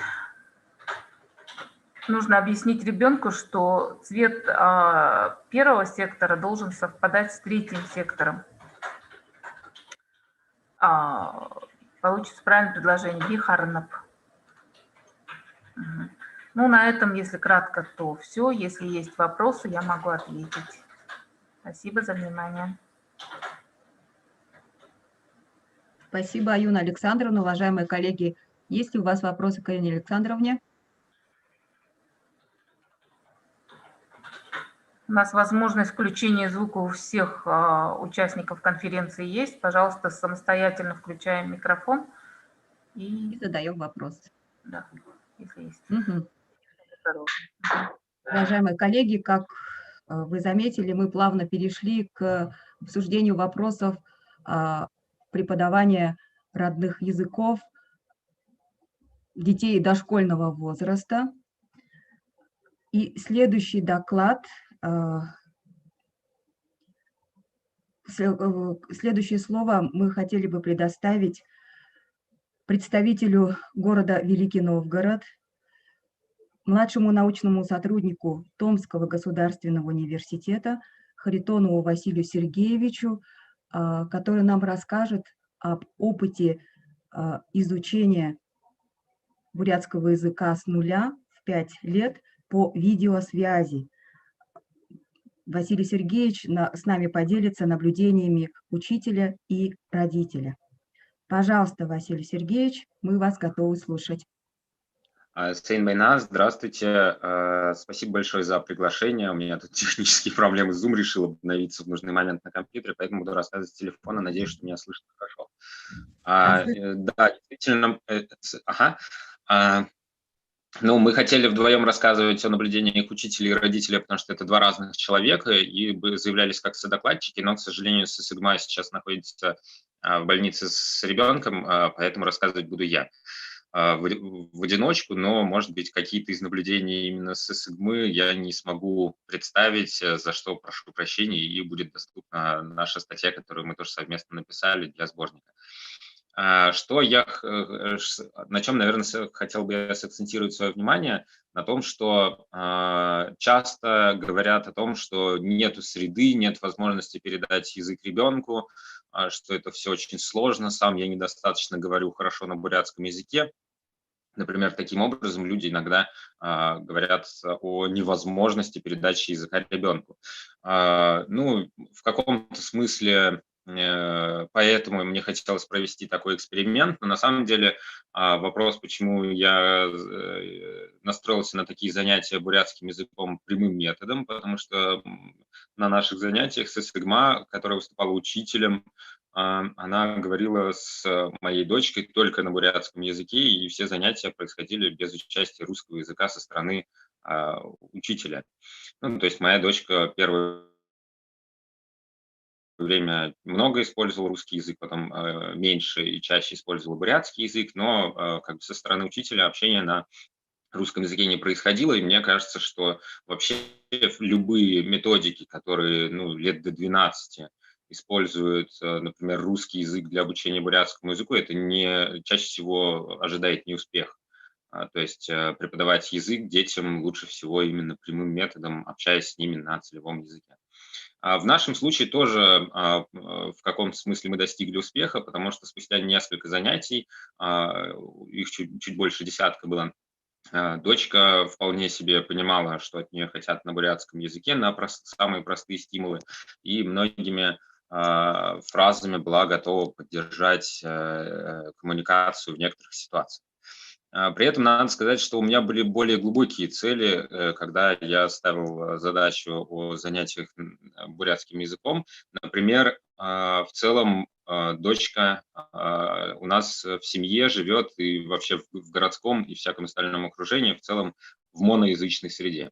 То есть она общается в основном на русском языке, с ней общается на русском языке. И мне показалось, что это не совсем вообще-то нормально считать, что в мире может существовать только один язык. И мне хотелось сделать такую, что ли, моральную прививку на многоязычие, чтобы у нее возник сам прецедент того, что говорить на разных языках совершенно нормально, и, в принципе, возможно осваивать самому такие другие языки. И это была одна из целей наших занятий, и мне кажется, она успешно достигнута, в том числе потому, что до этого момента дочка скептически относилась к другим языкам, если они звучали в мультфильмах или фильмах, или если я при ней пробовал говорить на другом языке, ей тоже чаще всего это не нравилось. После этих занятий, которые проходили не так долго, то есть это где-то около 1,5 месяцев, в момент самых таких внезапных мер карантинных, которые произошли в России, то есть этой весной, и занимались они в основном по видеосвязи в Инстаграме. Ну, кроме этого, СССР также высылала записанные видеоуроки небольшие с какими-то элементами языковых стимулов, которые использовались для конкретных ситуаций. Ситуации были игровые, подходящие как раз вполне для 5-летнего возраста, то есть это было сначала они дули в трубочку в стакан с водой, и как-то Сыгма пыталась комментировать весь этот процесс на бурятском языке, и дочка, поначалу у дочки совершенно не нравилось, у нее возникало такое отрицание к тому, что с ней говорят на другом языке, она даже не пыталась говорить на бурятском языке, и таким образом прошло несколько занятий, когда она не проронила за занятие ни слова. Мне кажется, это совершенно нормально, потому что такое у человека бывает. Вдруг с ним начинают говорить на другом языке. Самая большая опасность, мне кажется, именно в первые занятия пытаться из ребенка вытянуть клещами что-либо на целевом языке, или сдаться. То есть чаще всего из того, что я слышу от молодых родителей, например, чаще всего происходит либо первое, либо второе. В нашем случае клещами никто ничего не вытаскивал и никто не сдавался. И спустя 5 примерно уроков дочка начала только здороваться на бурятском языке. Спустя 10 уроков она вполне поддерживала бурятскую речь в заданных ситуациях, которые происходили совместно с учителем. Это, наверное, все, что я мог бы сказать за то короткое время, которое у нас есть. Сыгма заранее высылала 2-3 небольших ролика, чтобы показать, как это выглядит. И я думаю, что их можно как раз включить, если есть такая техническая возможность. Да, Юна Александровна, включите, пожалуйста, видео с Сыгмы Чингисовны Банаевой. Угу. Со мной это не самая удачная была ситуация для Сыгмы, потому что я совсем не владею бурятским языком, буквально там несколько фраз могу сказать. И интересно, что если бы я был бурятско-говорящий родитель, более того, если бы даже я пассивно лишь знал бурятский язык, все равно по прошествии такого небольшого интенсивного курса, я уверен, то есть дочка сама ко мне стала часто обращаться, скажи на бурятском то, скажи на бурятском все, и мне кажется, что это вполне успешное такое начало для того, чтобы начать взаимодействовать со своим ребенком на бурятском языке. Вот такое вот интенсивное погружение, которое продемонстрировал на наших занятиях с СССР. Угу. Очень интересно, да. Звук.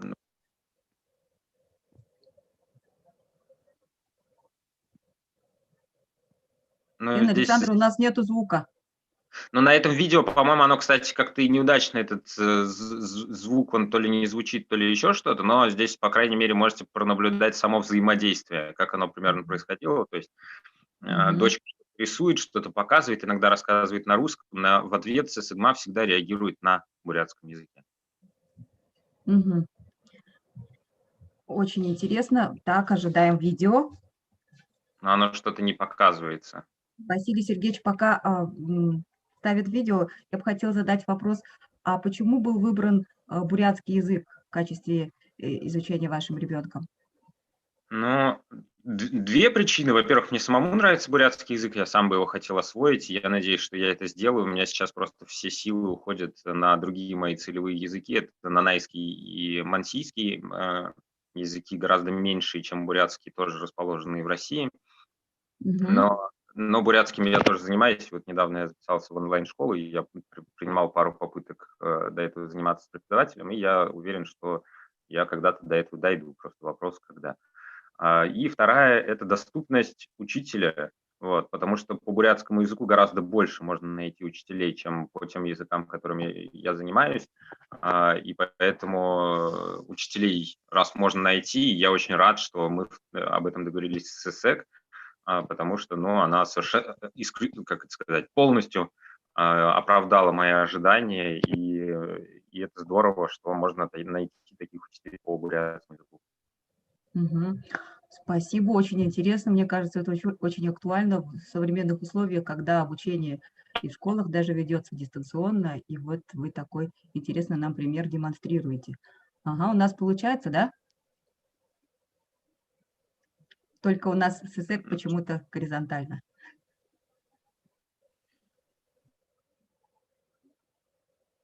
Ну, даже если нету звука, и даже если ССЭК мы можем наблюдать вот так, все равно очень интересно посмотреть по жестам, по тому, как ССЭК показывает, да, как работают ее органы речи.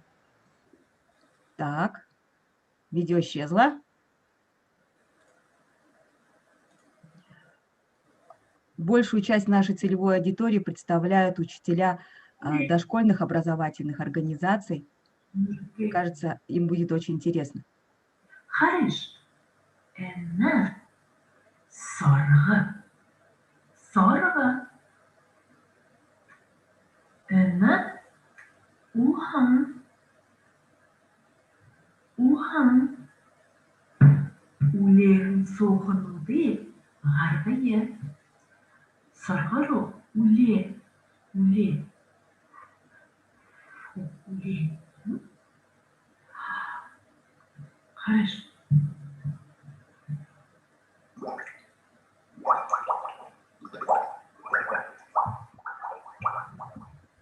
Александр, вы сделайте скриншот, пожалуйста.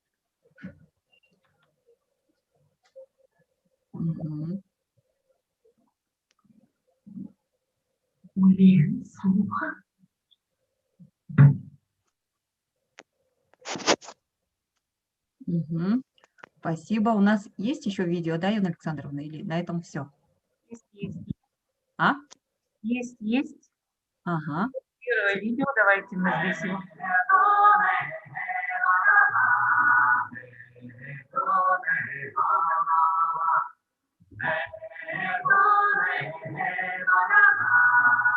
Экрана нет? Только слышим звук, Аюна Александровна. Экрана нет? Да, только звук мы слышим.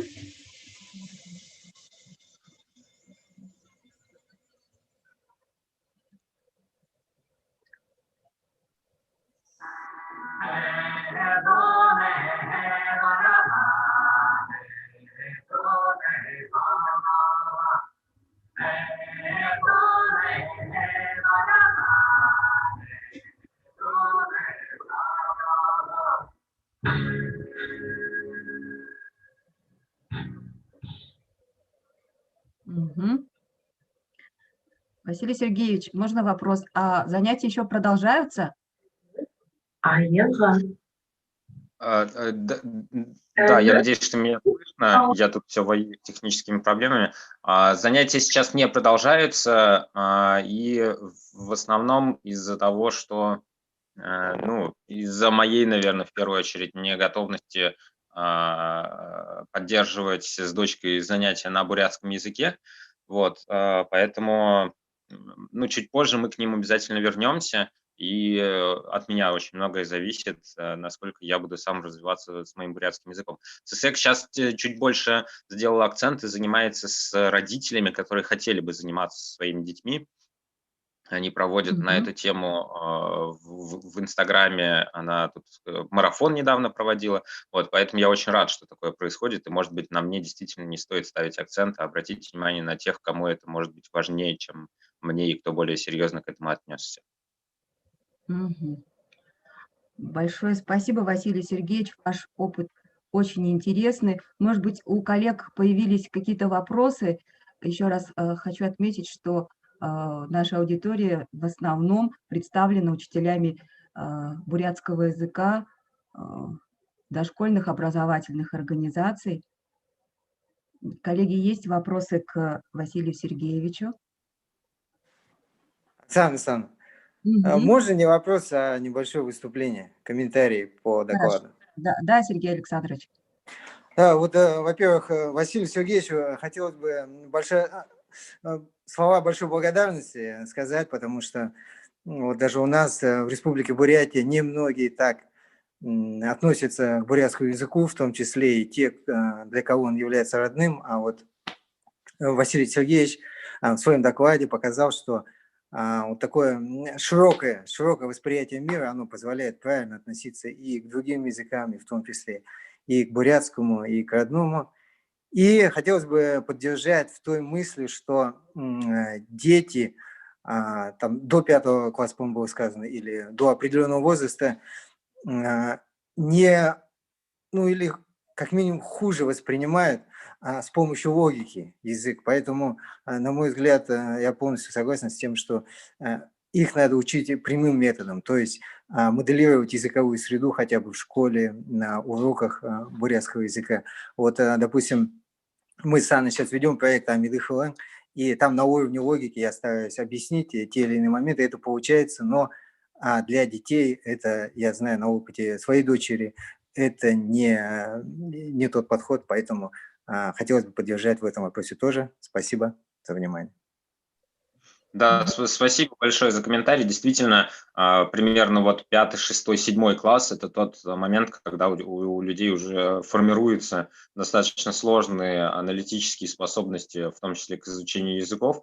Ну, и мне кажется, что если эти способности можно развить на других языках, например, на иностранных языках, на русском языке и на других занятиях, то незачем на уроке родного языка, которые и так сложные, как бы восприятие, часто родные языки недоизучены, и по бурятскому языку, то, как он написан в книжках, у меня тоже очень много вопросов. Вот. И поэтому мне кажется, что вот лет до 12, как раз класс 6-7, в первую очередь это должно быть прямой метод, и в первую очередь устное общение, а уже там в 3-ю, в 4-ю очередь изучение там букв, когда уже дети сносно говорят, тогда можно говорить о буквах. Зачем говорить о буквах, пока дети не говорят, я не очень понимаю. Да, спасибо. И, кстати, спасибо вам за ваш доклад. Мне он очень понравился. Тоже вы много сказали ценных идей. Спасибо вам большое, Василий Сергеевич. Мы очень рады, что мы наводим такие мосты между людьми, которые изучают бурятский язык. И мы хотели бы от имени педагогического сообщества пожелать вам успехов в деле изучения бурятского языка. Надеемся, что мы в последующем на других мероприятиях с вами встретимся, еще более детально обсудим вопросы обучения бурятскому языку детьми, а также взрослыми. Спасибо большое. Если нет вопросов, мы переходим к другому докладчику. Уважаемые коллеги, у нас небольшое изменение. Далее должен был бы следовать мой доклад, но немножко у нас логика ломается. После выступления Василия Сергеевича мы хотели бы приступить к презентации учебного методического комплекса, разработанного для обучения бурятскому языку детей дошкольного возраста. Но у нас есть докладчик, который в силу сложившихся ситуаций не успел выйти на связь. Это представитель Республики Хакасия, мы не можем не дать ему слово. Это Саражаков Николай Тимофеевич, учитель хакасского языка и литературы Хакасской национальной гимназии-интернат имени Катангова, города Абакан.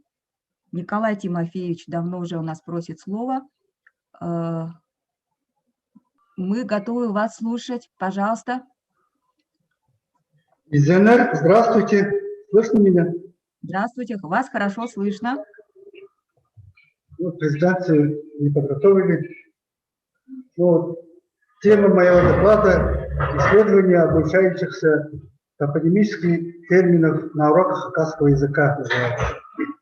В данном статье рассматривается исследование топонимических понятий, обозначающих изучение топонимики родного села на примере Ала-Лырсы.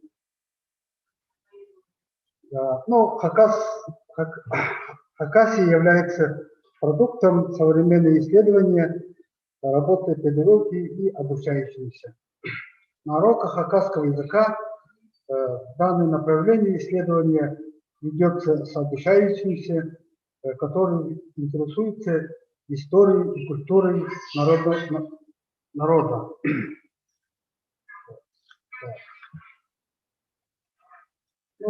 Они в основном ведут такие топонимику, физико-географические объекты, такие как гора, леса, и поля, и реки, родники, и холмы, и так далее. Мы данным будем изучать, например, Таг, это гора, да, местности Лырсы, там туда входят такие горы, например, Арсах, Пиль, Устыр, Таг, Харагай, Таг, Харагай-Со, это все, например, Арсах, Пиль, это на русский переводим, если будет это неровность, да, похожий на седло, это есть апелляция. Так далее будем, коротко я вам расскажу. Например, хол – это лог, в хакасском языке это долина, русло, сухое русло реки, да, также будет. Здесь также хол много на хакасском, вот этой местности Лырсы, такие вот, например, Алексей хол, Аполлон хол, Ах хол, Ереп хол и так далее. Там от местности названия, например, да, или кто-то в этой месте работал или жил, и называют, что по его имени. Например, Аполлон хол, долина, которая названа по имени Аполлон, который там житель, старинный житель, да, и местные жители, например. И назван в этой местности Аполлон хол. Или там также Ахол, белый лог, например, да, и например, по местности назван. И также будем изучаем Шазы, например, да, это степь, например. И также в этой местности исследуются вот эти Шазы холм, например, и храм, как холмики, вот это все ученики исследуют, и сами в каждой деревне, такой у нас, например, является школа-интернат, и живут они в разных местностях. Да? Мы задаем им, например, исследуй свою местность. Они приносят исследуют названия гор, местности, и они так тем самым увлекаются топонимикой. И хакасский язык изучают. Ну, вкратце так я вам рассказал. Ну, спасибо за внимание. Если вопросы есть, задавайте. Спасибо большое, Николай Тимофеевич. Уважаемые коллеги, есть ли у вас вопросы к Николаю Тимофеевичу? Пожалуйста.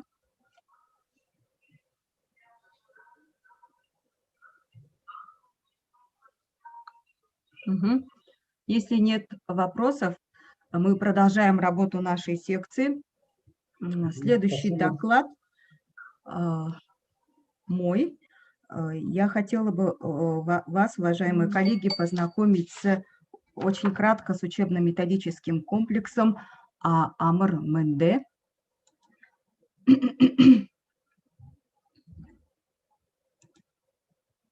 Так, сейчас, секунду. Угу.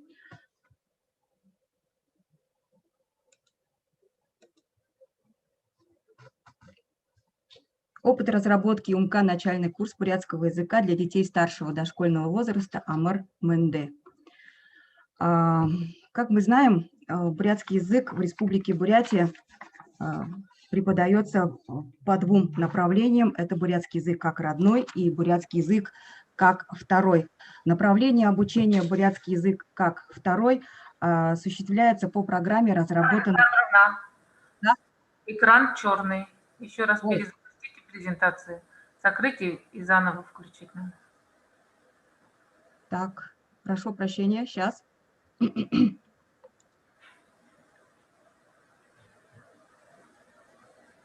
Вот, теперь видим.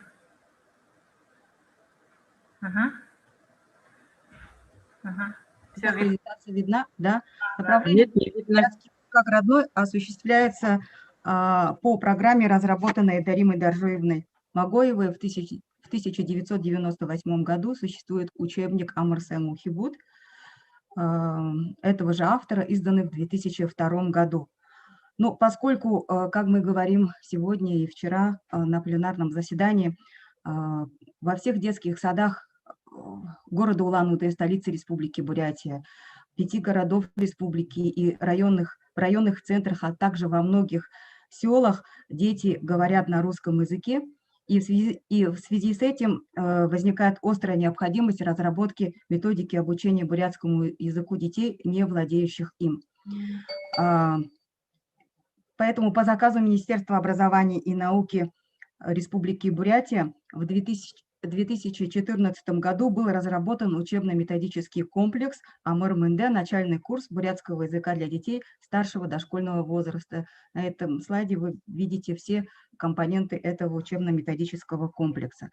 Учебно-методический комплекс Амр-Менде разработан на основе методики обучения иностранным вторым неродным языкам и является первой ступенью системы обучения бурятскому языку по концепции учебных пособий Амр-Менде.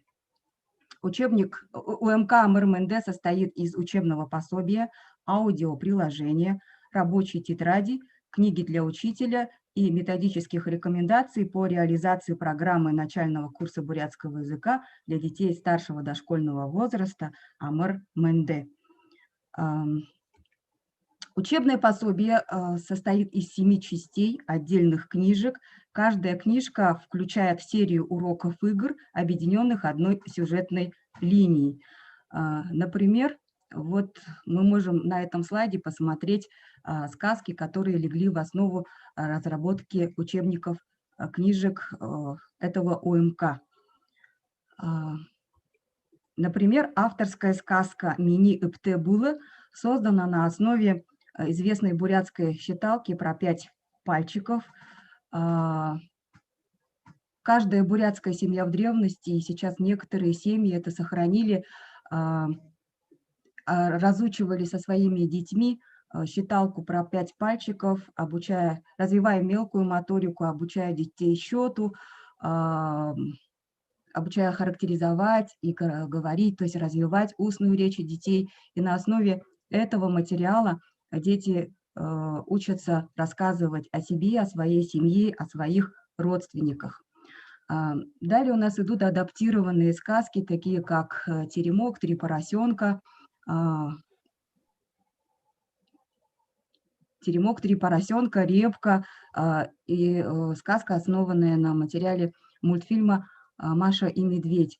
Особенностью этих разработок является то, что вместо некоторых реплик из сказки оригинала, некоторые реплики были заменены чисто из методических соображений, исходя из содержания умка, специально отобранного для его разработки. Например, герои сказки «Теремок» вместо того, чтобы говорить «давайте жить вместе», приглашают своих гостей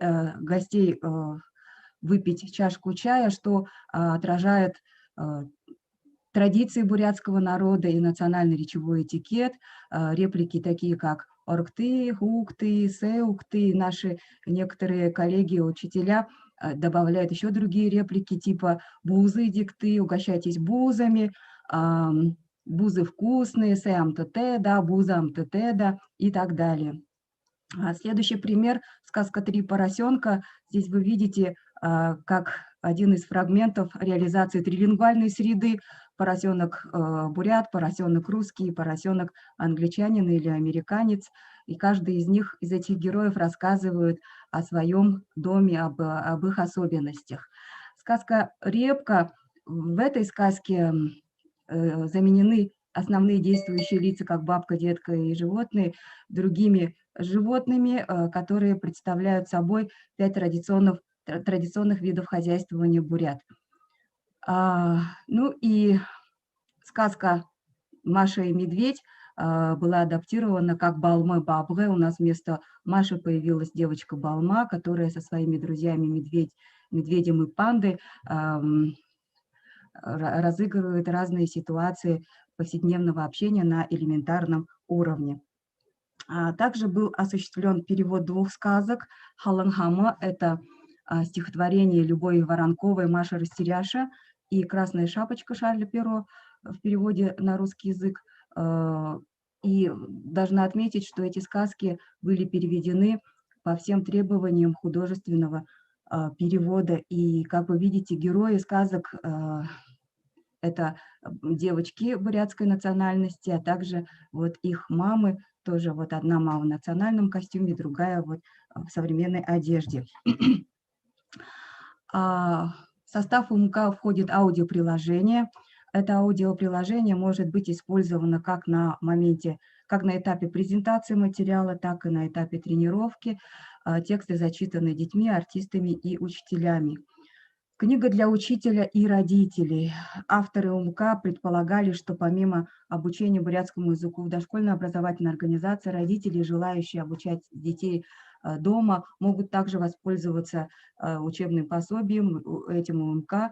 И в книгу для учителей были включены поурочное планирование с конкретной задачей каждого урока, каждого занятия определенной лексикой, даны речевые модели, которые нужно освоить за этот урок, ну и, конечно же, поурочное планирование. Вот здесь на этом слайде вы можете это увидеть. Рабочая тетрадь представляет собой самый объемный компонент УМК. Он состоит из 80 страниц. Рабочая тетрадь разработана таким образом, что дети могут в ней рисовать, вырезать, приклеивать, решать какие-то головоломки, задачки. Но главной особенностью рабочей тетради является то, что речевой материал ложится в основу всех действий, которые выполняет ребенок по рабочей тетради. То есть такие задания, как «посчитай и скажи», «одень, раскрась и скажи», «найди и озвучь», «объясни». То есть упор делается на формировании и совершенствовании речевых навыков. Методические рекомендации. Это учебно-методическое пособие было издано позже, в 2018 году. Оно содержит описание методики обучения по данному УМК. Сюда включена уже обновленная, переработанная программа обучения по УМК МРМНД и тематический план. Здесь вы можете увидеть страницы, вот, конкретное содержание программы, поурочные рекомендации, даны образцы занятий. Если в книге для учителей и родителей дано краткое планирование занятий, то в этом учебно-методическом пособии даны уже полностью с репликами, с примерными репликами учителей и с ожидаемыми репликами детей. Основной идеей разработанной методики обучения бурятскому языку детей дошкольного возраста является том, что не только что нам нужно обучать не только отдельным репликам, а добиваться того, чтобы дети правильно, красиво, хорошо проговаривали слова и конструкции. Даже не то, что дети это делают осознанно, а именно возможность детей использовать то, что они, то, чему научились на уроках бурятского языка с помощью этого УМК, использовать в ситуациях реального общения. И вот специально вот речевое содержание учебно-методического комплекса нацелено на это, чтобы ребенок вынес все эти знания, навыки, умения в условия реального общения. В течение первых 2-3 лет проходили семинары, практикумы по апробации УМК МРМНД, где авторы объясняли концепцию обучения по данному УМК. Учителя, реализующие эту методику, рассказывали о трудностях, о своих успехах, рассматривали вопросы реализации, делились опытом. И вот на сегодняшний день уже прошло 5 лет с момента начала реализации, с момента обучения по данному учебно-методическому комплексу, и учителя уже имеют большой опыт, и это видно на разных конкурсах, на мероприятиях, которые проводятся у нас в Республике Бурятия в сфере дошкольного образования. И учителя уже разрабатывают дополнительные какие-то средства обучения, придумывают новые методики, используют новые приемы. Например, вот на этом слайде дан разворот книжки про Балма-Бабре. И вот что, например, вот такую игру придумал учитель до номер 35, Алые паруса, Людмила Лизаровна. Кстати говоря, многие учителя, все учителя, которые принимают участие в нашей конференции, в какой-то мере демонстрируют вот свои дополнительные разработки, и они отражают их опыт работы с применением УМК МРМНД. Вот, например, вот дается озвучка, как вы видите, да, панда задает вопрос, Балма отвечает. Это вот фрагмент компьютерной игры. И вот мы видим, как вот дети очень увлеченно работают с интерактивной доской, играют, потом подходят, садятся за столы и выполняют какие-то действия по разработке учителя. И хотелось бы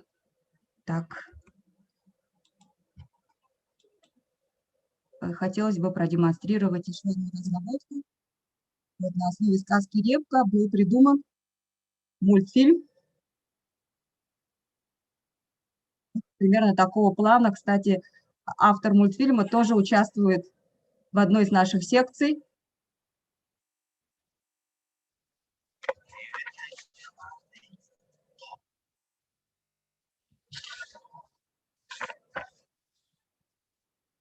Угу.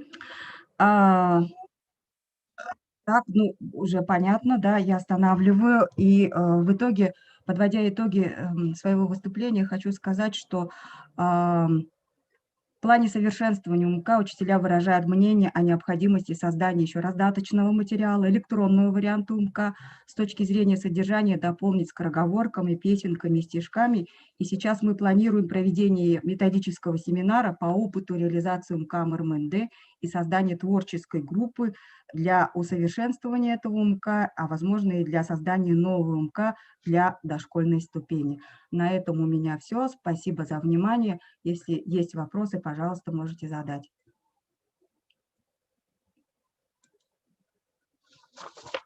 Так, если нет вопросов, мы продолжаем работу нашей секции.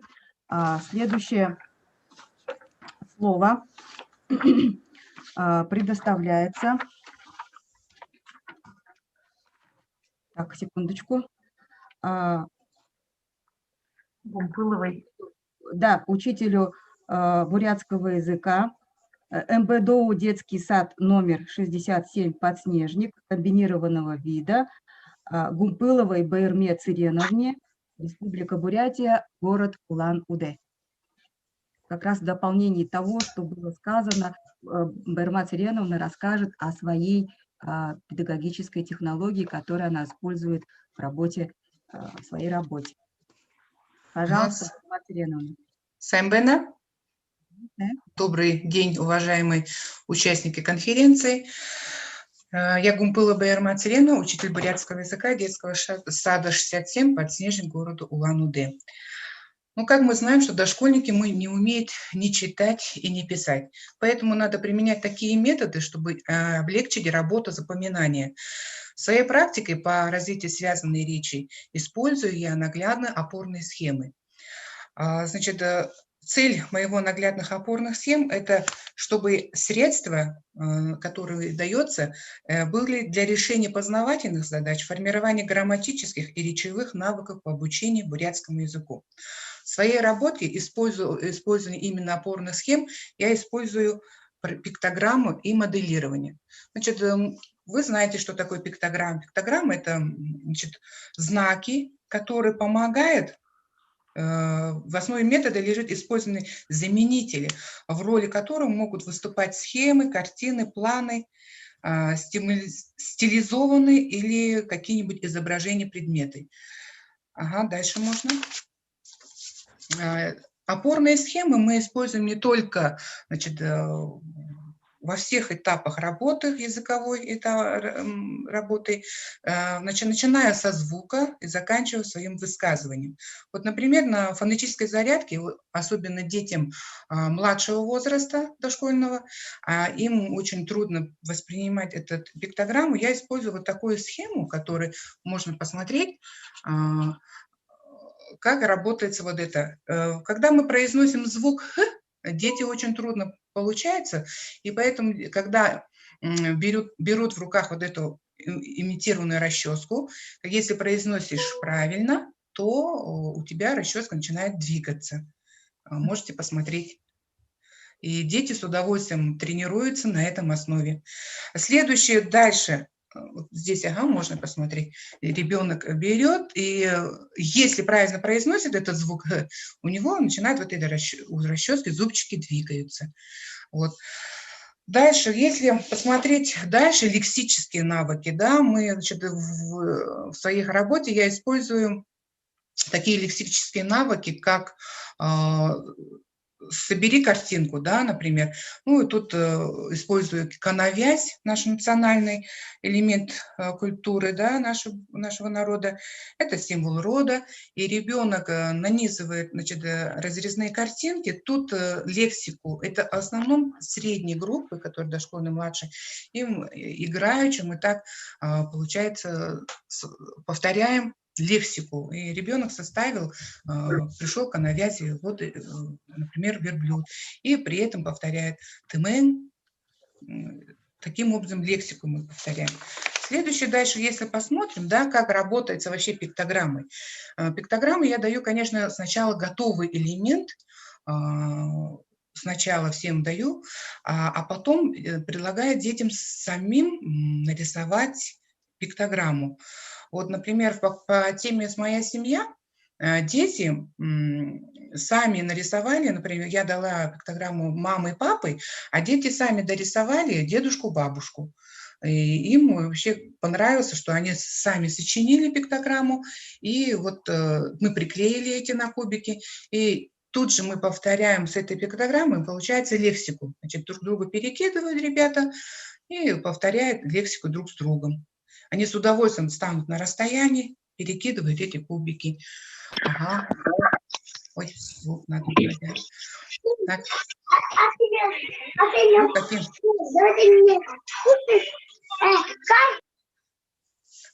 Это таким образом они перекидывают. Дальше для развития, конечно, идет у нас дальше, для развития связанной речи я использую игры.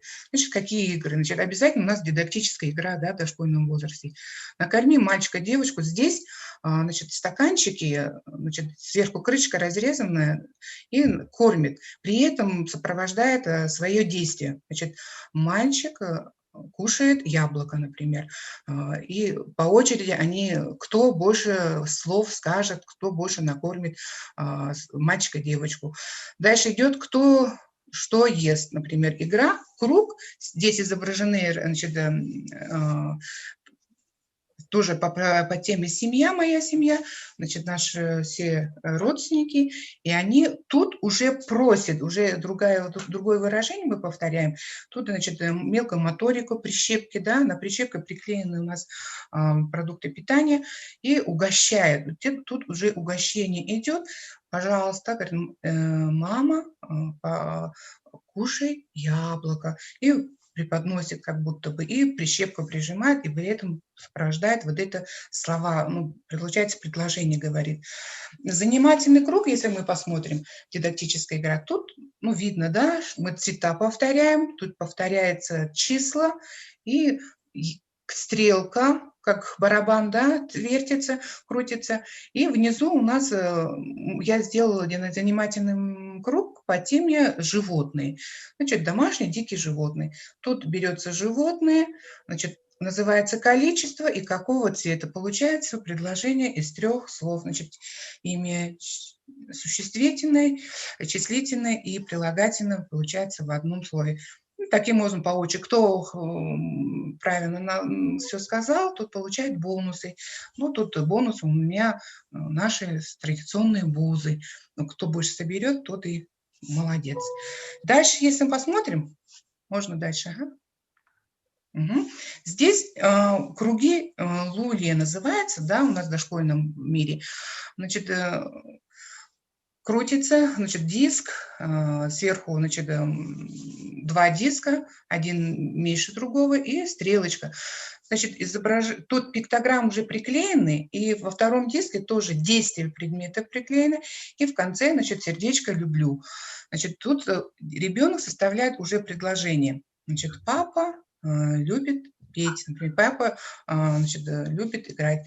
И тут дети запоминают, что в бурятском языке, что глагол употребляется всегда в конце слова предложения, не в начале, а именно в конце. Вот именно идет к центру, все слова идут к центру. Вот так играем.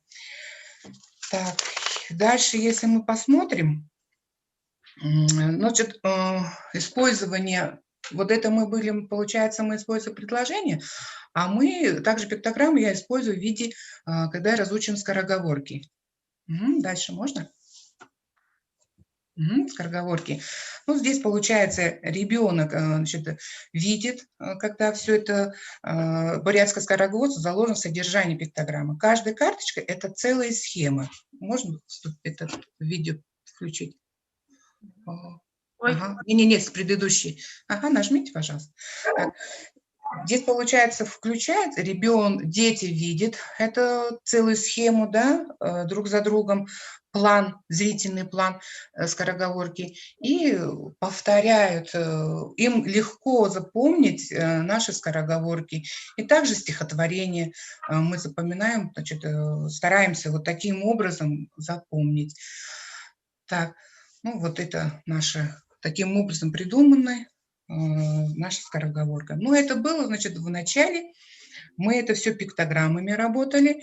А сейчас я вашему вниманию хочу показать, как мы Амыр-Мынде, УМК Амыр-Мынде работаем, значит, с моделированием. Как мы моделируем сказку по УМК Амыр-Мынде. Следующий. Можно включить. Ага.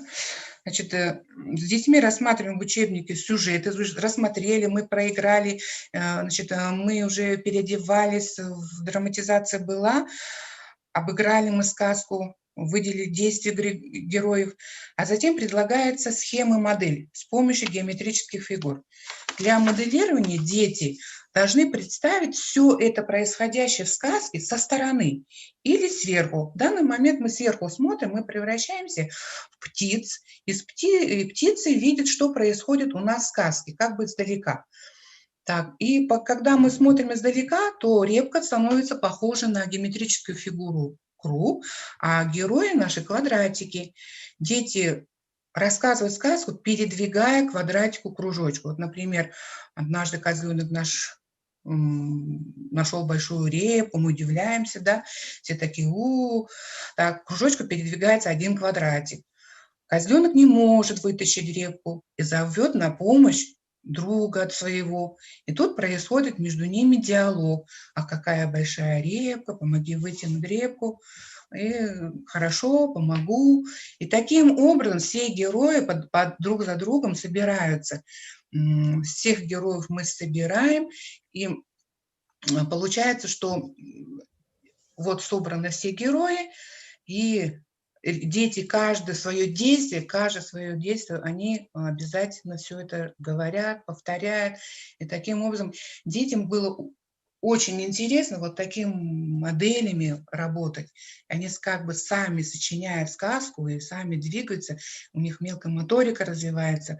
И когда они все трогают, все у них вот это, у них и видят как будто со стороны все это, им очень интересно. И получается, дети с удовольствием вот это делают и занимаются. Затем вот это мы все сделали, а затем, следующий слайд, мы рассматриваем сказку на основе представленных по порядку моделей. От модели к модели, предложение за предложение, ребенок учит рассказывать и пересказывать текст сказки. План пересказа картинок помогает детям запомнить сюжет сказки и воспроизвести самостоятельно. Если можно вот это вот так поставить, да, и можно по отдельности этой карточки, значит, показать, и ребенок знает, что на этой карточке, что, какое действие происходит, и они рассказывают. И очень легко, вот эту сказку мы очень легко запомнили, и по такой же сюжету мы повторили сказку, значит, Гырхын, теремок, тоже, только там у нас идет не круг, а квадрат, значит, Гырхын, а герои у нас уже по росту становятся, значит, длинные и меньше и меньше, мышка самая маленькая. Вот таким образом мы работаем по моделированию, и наглядные опорные схемы очень интересны детям, и лучше запоминается материал. Вот, при разучении скороговорки и значит, стихотворений весело дети играют. Ага, спасибо за внимание. У меня все. Спасибо большое, Байырма Цыреновна. Уважаемые коллеги, есть ли вопросы к Байырме Цыреновне? Ага. Кто-то хочет задать вопрос? По-видимому, нет. Очень интересное использование опорных схем. Мне кажется, очень будет полезно для наших коллег, работающих с детьми дошкольного возраста. Хорошо, спасибо большое, Байырма Цыреновна. Спасибо большое. Мы продолжаем. Следующий докладчик, продолжающий тему обучения бурятскому языку детей дошкольного возраста, представитель Кяхтинского района Республики Бурятия, учитель, воспитатель МАДУ детский сад номер 7 «Солнышко» города Кяхта Тадархоева Татьяна Викторовна с докладом обучения бурятскому языку дошкольников через приобщение к культуре и традициям бурятского народа. Проект «Зачем в БУЗе дырочка?». Мне кажется, это очень актуально сейчас, когда наши БУЗы победили в конкурсе «Вкусы Бурятии». Итак, Татьяна Викторовна, мы вас внимательно слушаем. Здравствуйте, слышно меня? Да, слышно. Здравствуйте, уважаемые участники конференции.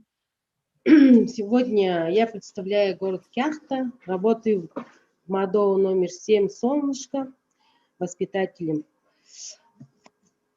Любовь к родному краю, знание его истории, основа на которой только и может осуществиться рост духовной культуры всего общества. Это просто для начала я хочу сказала слова, я хочу. Вот мы все родом из детства. Родители наши с нами разговаривали всегда на бурятском языке. К сожалению, сегодня, на сегодняшний день молодые родители не знают бурятского языка. Поэтому я считаю, одной из главных задач воспитания уважения к традициям бурятского народа, воспитание интереса к изучению родного языка. Одним из принципов федерального государственного образовательного стандарта дошкольного образования является это приобщение детей к социокультурным нормам, традициям семьи, общества и государства. Каждый человек должен владеть своим родным языком, возрождать свои обычаи и традиции. Актуальность этой проблемы в наше время приводит к мысли, что нам, педагогам, необходимо проводить с детьми большую работу в данном направлении, приобщать детей к истокам бурятской культуры. И в своей работе с детьми использую я следующие формы и методы. Например, это знакомство с бурятским фольклором. У меня идет отдельно вот эта тема. Знакомство с бурятской одеждой, знакомство с традициями и обычаями бурятского народа, проведение также бурятских народных игр, проведение экскурсий в музеи города. Мы сотрудничествуем, сотрудничество у нас идет с городской и детской библиотеками, также чтение художественной литературы, рассматривание иллюстраций и картин, изготовление макетов о родном крае. Также создаю мини-музеи детям, провожу проектную деятельность, и также ведется у меня кружковая работа. Я хочу сегодня вам показать одну из своих форм работы, это проектная деятельность. Мой проект называется, я разработала проект «Для чего в БУЗе дырочка?». Почему я взяла эту тему? Потому что дети вообще, вот мои воспитанники очень любят БУЗы. У нас всегда, вот я вообще на досуге с детьми провожу беседы, и они у нас бывает, они начинают между собой, вот у нас мама что-то это готовила, вот мы БУЗы делали. И у меня мысль появилась, что вообще и самой интересно было, для чего вообще в БУЗе дырочка. Многие люди очень любят это бурятское блюдо БУЗы. А кто-нибудь из вас вообще задумался, откуда они вообще появились? Кто их вообще придумал и для чего в БУЗе дырочка? Данный проект – это организация работы по ознакомлению детей с историей происхождения национального блюда БУЗы. Эта работа осуществлялась через экспериментальную исследовательскую интеграционную деятельность в процессе разных форм работы, направленную на расширение потенциала творческих и интеллектуальных способностей детей посредством активации детской жизнедеятельности. Проект экспериментально-исследовательский. Он рассчитан сроком только на неделю. Ну, недели где-то в пределах для детей старшей и подготовительной группы, включая несколько этапов. Цель была проекта – это обогатить знания детей о национальном блюде БУЗе, узнать историю блюда. Этапы проекта – это рассказать детям историю и особенности БУЗ, провести интегрированные занятия по речевому развитию лепки, также провела интегрированные занятия по речевому развитию и рисованию. Провели мы эксперимент, варили дети БУЗы с родителями. Можно я своего покажу, там ролик, чтобы мне показать? Зайду я? Да. Хорошо? Сейчас Арина Александровна вам передаст право.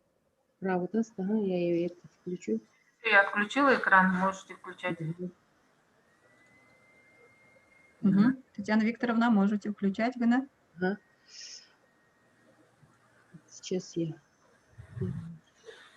куда захожу? Пока слайдов.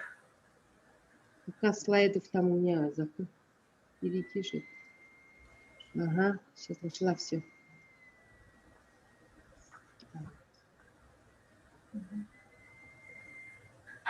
Также мы вот это же творческой презентации.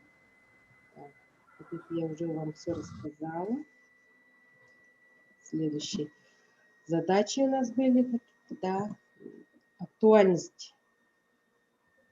Что если немного рассказать про этот проект, почему я взяла, что бузы, можно сказать следующее, они хранят в себе мудрость бурятского народа. По своей форме бурятские бузы, они очень похожи на юрты. Вы согласны, наверное? И это не напрасно. Устройство буз и юрт похоже тем, что в круглом жилище находился очаг, а дым выходил из отверстия, проделанного в крыше. И все дети с удовольствием едят бузы, и не знают они истории национального блюда. Правила его приготовления. Поэтому мы, взрослые, должны помочь детям раскрыть все секреты приготовления национального блюда, приобщать детей к культуре родного края. Да. Следующий. Вот это создание мини-музея. Вот мои воспитанники участвовали в районном конкурсе «Праздник мира и добра». И тут дети у нас готовили мы костюмы в форме бузы. Давайте по проекту буза, ага. У нас регламент. Угу. Хорошо. Пополнение пространственной среды в группе. Вот мы делаем с детьми муляжей буз. Угу. Также идет у нас чтение художественной литературы про бузы. Угу. Вы хотели показать видеоролик. Угу.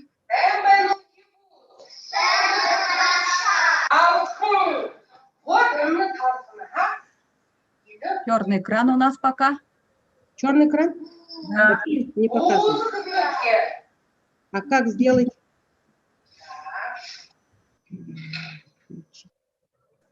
Сейчас Аюна Александровна со своего попробует. Нет, у меня без видеоролика презентация. Надо отключить или перейти назад и снова включить этот же слайд. Отключить, я завершаю слайд, что ли? Или вообще выйти? Перейти к слайду? Попробуйте перейти к слайду. Ага.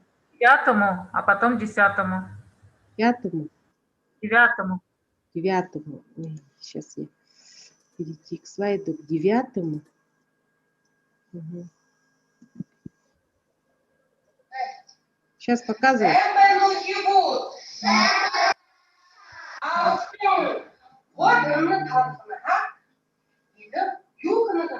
Звук есть, видео нет. Звук есть, а видео нету, да? Ну, давайте звук послушаем. Нам же важно послушать, как вы работаете по формированию, над формированием речевых навыков.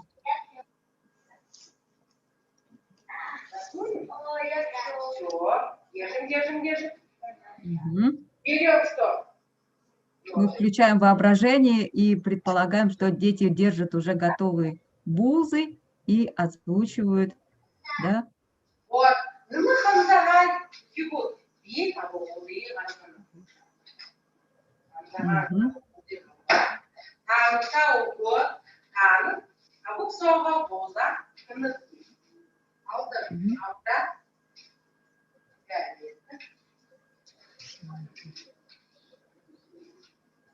Так.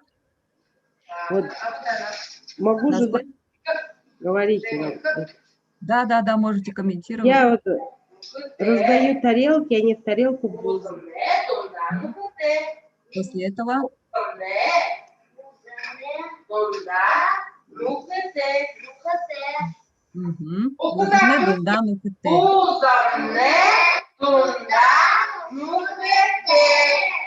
Мгм, мы услышали. Ага. Похожи? Адли. Еще раз давайте.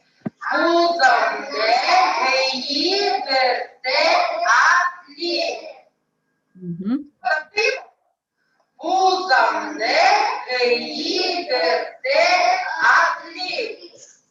Мгм. Как у нас по регламенту? Сейчас, да, там.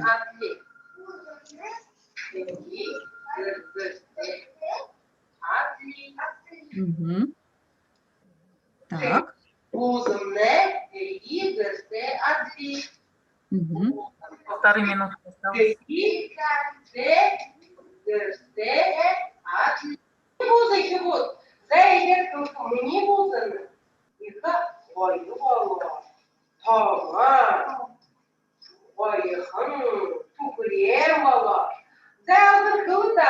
Сейчас каждый ребенок будет говорить. Понятно, можно дальше прокрутить. Сейчас уже все заканчивается. Мгм.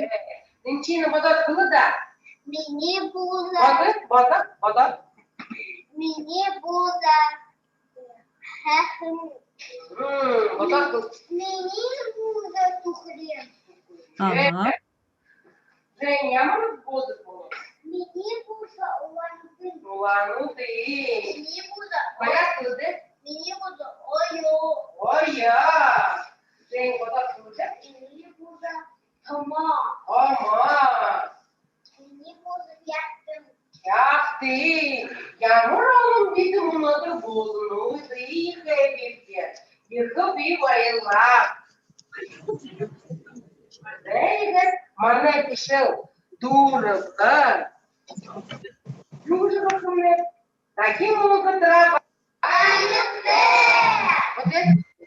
Мгм. Спасибо, Татьяна Викторовна. Ну вот это у меня получилось как бы это закрепление.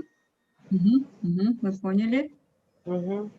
Дальше вот слайд, вот когда вот этот эксперимент у нас идет, как у нас торжественно обед в меню включили бузы, и тут же мы эксперимент сварили бузы без дырочек и сварили бузы с дырочками.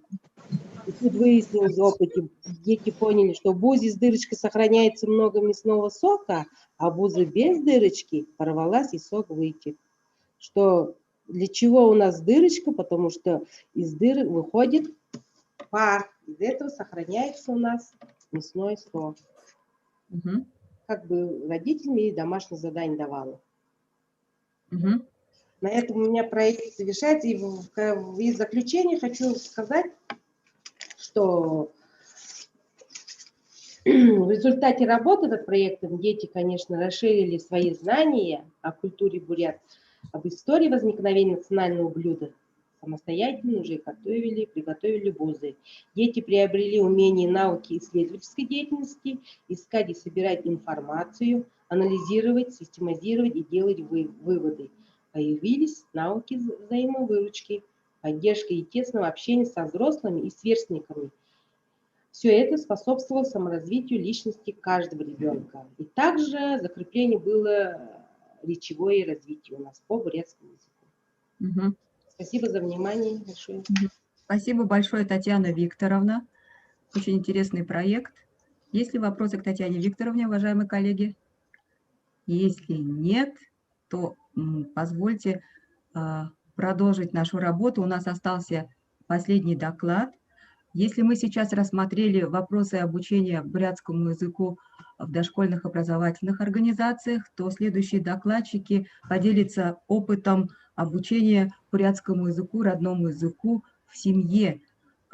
Это представители города Москва, соавторы проекта «Хылыш-малыш», Дондакова Ржена Ачировна, Церемпилова Юлия Борисовна и Морозова Маргарита Александровна с выступлением интернет-проект по раннему обучению детей бурятскому языку в семье.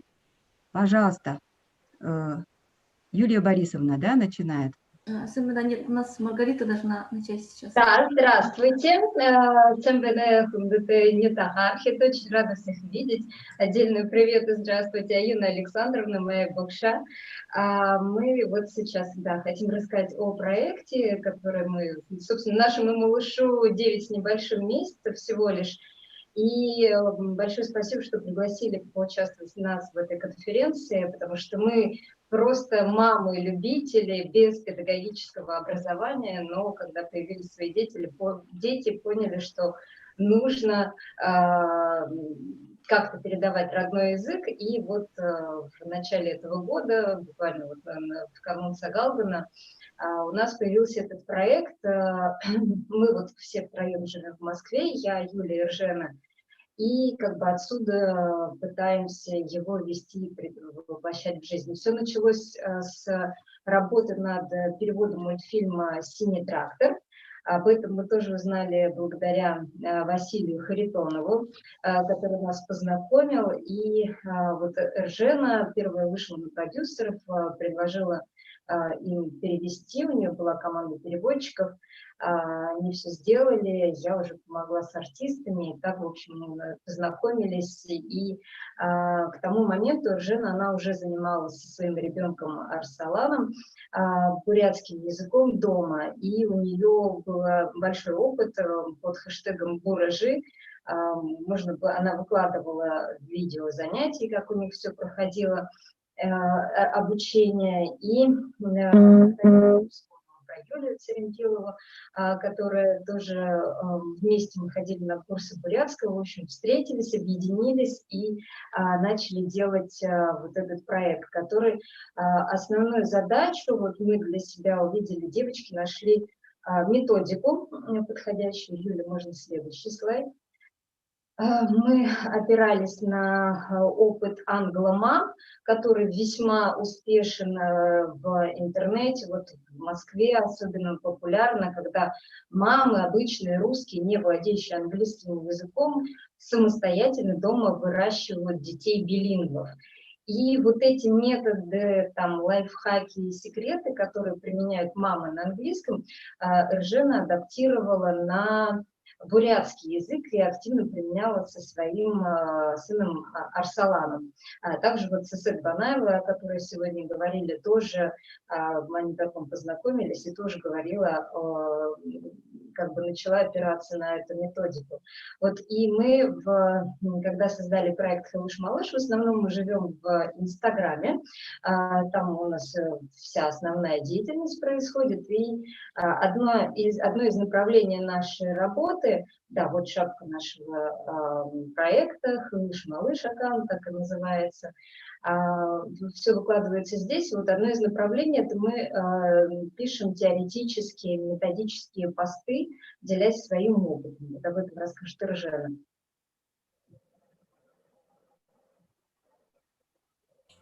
Здравствуйте. Хотелось бы начать с того, что я, когда начала своим ребенком заниматься, начала искать разные методики для раннего развития, как с детьми играть. И стала опираться, нашла такое объявление в русскоязычном интернете, как англомамы.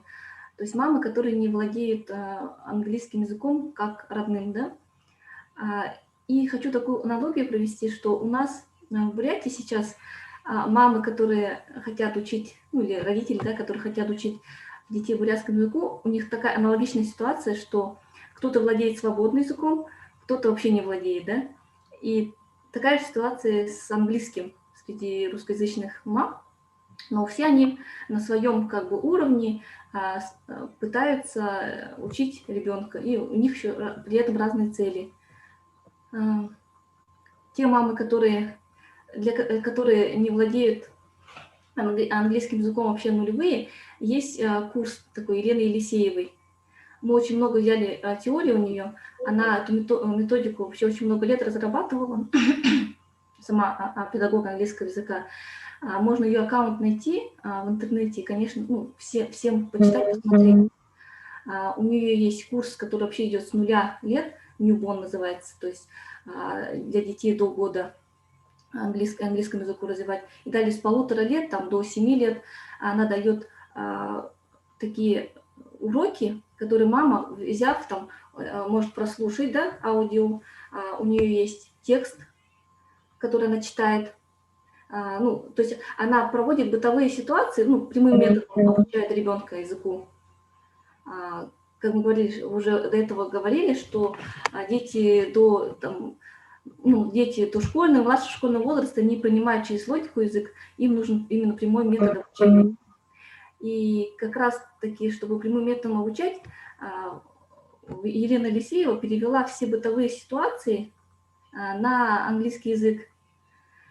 Также стала я поступать, потому что у меня мой язык бурятский больше был даже раньше пассивный, только из семьи. Я сама выросла там в городе, в котором не было такой среды, только из семьи знала бурятский язык, поэтому я тоже переводила ситуации, делала себе на холодильник там надписи, какие-то слова, которые я могу забыть, и проводила там ситуацию, мы там кушать садимся или еще что-то делаем, и эту я ситуацию проговаривала на бурятском языке со своим ребенком.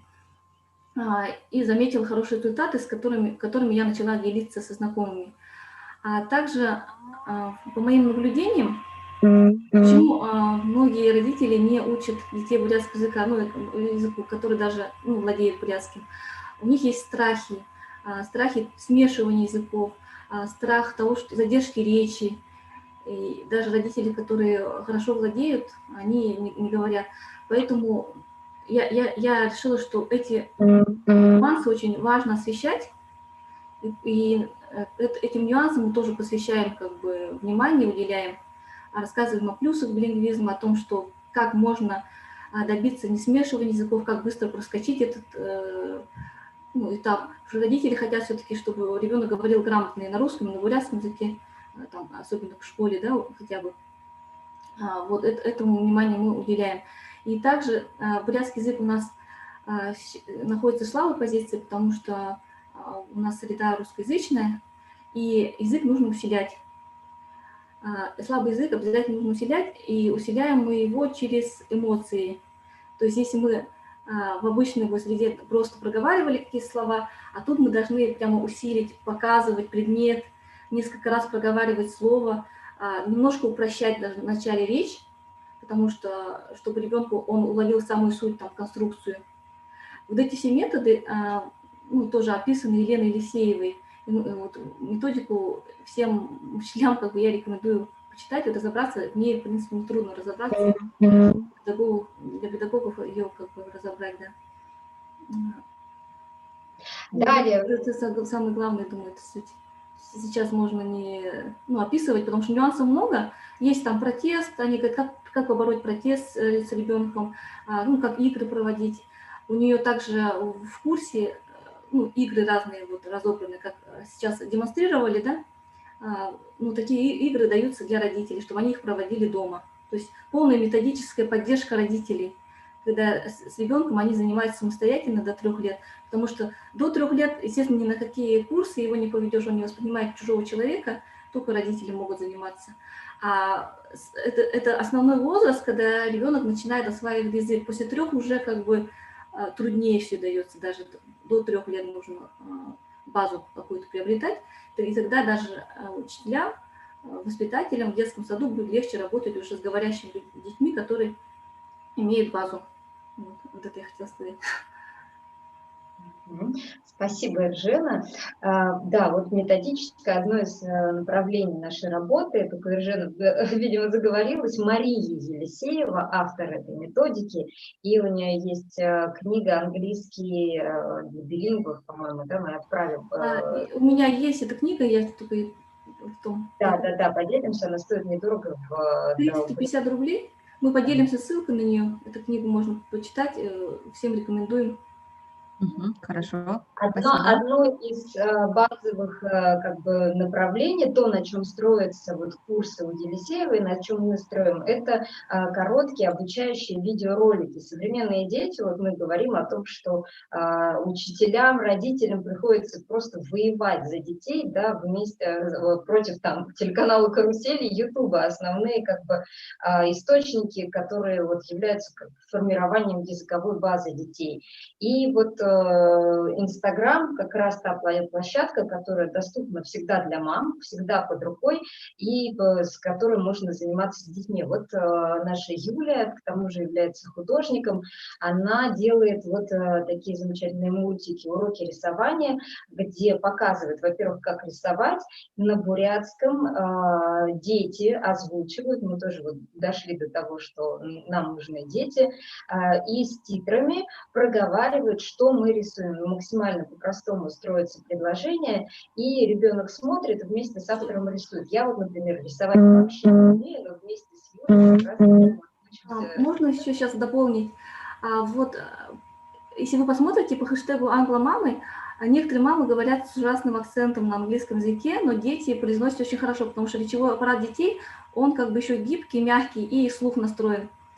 Почему это происходит? Потому что в этом курсе, ну, в методике, они опираются на аудиовизуал носителей именно языка. Они слушают видео короткие, песенки слушают дети, и у них язык уже более чистый, чем даже у родителей, которые, ну, плохо говорят там неправильно, ну, произносят какие-то слова, да?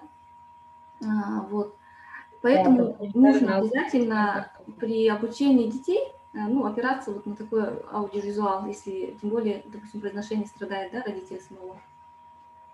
Как мой Сашенька, например, в Москве бурятский слушает только от меня, но когда он начинает говорить, ну, некоторые слова, которые мы успели выучить, в принципе, многие говорят, что да, даже не скажут, что там русский ребенок перед тобой говорит. А далее еще одна, вот по урокам рисования, да, их, думаю, что нам очень отрадно используют в детском саду «Березка», они тоже ведут свой активный Инстаграм, и вот прям повторяя за нами все делают, когда мы это увидели, думаю, о, боже мой, какое это счастье, что вот наши, там, скажем так, фишечки, да, используют именно воспитатели, педагоги, то есть это действительно оказывается полезно. Еще один момент, который мы делаем, тоже Юлин проект, это «Харыш-малыш». Короткие видеоролики на бурятском языке, тоже с детской озвучкой, дети-носители, где мы даем основные как бы фразы, где «я люблю». Основная фраза, повторяющиеся речевые конструкции, на которые вот как бы дети слушают. Во-первых, также они смотрят веселые картинки с такими же детьми, очень красочными. И, собственно, как бы таким образом метод бусин используется, когда вот даем речевые конструкции, как вот можно внедрять, то есть отдельные слова и, в общем, как строить речь. Тоже просматривайте ролики. Например, мой там 3-летний Саша очень любит наш Инстаграм. Просматривает ролики, сам за детьми повторяет. У него так, например, там животных или фрукты он выучил благодаря нашим роликам. Я тут как бы, я занималась домашними делами, что тоже весьма эффективно. Еще вот буквально в этом месяце мы проводили обучающий мастер-класс. Юля делала марафон по календарю. К нам с этим предложением тоже вышли наши подписчицы, кто за нами следит, мамы, которые занимаются обучением детей родному языку на дому. Про календарь мы рассказывали, про погоду. И вот об этом, о календаре, расскажет Юля, покажет мастер-класс, вот как можно дома внедрять обучение и вместе с ребенком заниматься. Юля, ты на связи?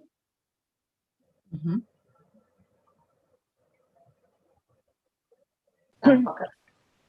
Я бы хотела просто попозже, после презентации, вернуться к мастер-классу. Ну да, хорошо, вот мы к этому еще вернемся. Еще один из видов нашей деятельности у нас есть такой персонаж, как Бабу Бахаевич. Это забавная лягушка, которая, вот Ржена ее озвучивает. Мы тоже здесь снимали несколько роликов, у нас сейчас в монтаже. Например, мы с Бабу Бахаевичем выезжали в этнопарк Кочевник, и Бабу Бахаевич рассказывал, что такое юрта, про того он хушумал, и вот его тоже очень любят дети, он залипательный, на него смотрят, тоже мы используем простые речевые конструкции, которых повторяют за ним дети. И еще один вид деятельности, вот в пандемию, в самый разгар, мы запустили совместно с телеканалом АТВ и бурятскими театрами проект «Шагныш-малыш», чтобы просили наших артистов, чтобы они читали, записывали на видео сказки на бурятском языке. И вот у нас порядка больше 10 серий вышло на АТВ. Также мы проводим прямые эфиры с мамами, которые занимаются обучением родному языку. Также у нас были гости там из Калмыкии, из Якутии. И вот мы ищем точки соприкосновения, что, во-первых, мама делится своим опытом, как бы, и делимся вот своими наработками, кто как может. И там находим общие болевые точки, например, вот о том, что есть психологические барьеры, это тоже вот, говорила каждая мама, в каждом регионе есть такая проблема, особенно в Калмыкии, вот о чем говорил Сергей Самшадов, что проблема для молодых родителей, которые вот хотели бы начать говорить, это то, что старшее поколение или там педагоги, когда человек плохо говорит с акцентом, начинаются вот эти шуточки, ой, лучше там вообще не говори, или там поправление. То есть это прямо такая головная боль не только в Бурятии, но и вот и для соседних, и для братских народов. Можно здесь я дополню по поводу прямых эфиров, да. У нас еще одна проблема, хочу отметить, родителей, которые не разговаривают с детьми на бурятском дома, это элементарная лень бывает. И для таких родителей мы как бы в мотивацию хотим привести таких мам, которые за рубежом, будучи не в среде, без поддержки, в такой мультилингвальной среде, пытаются сохранить бурятский язык.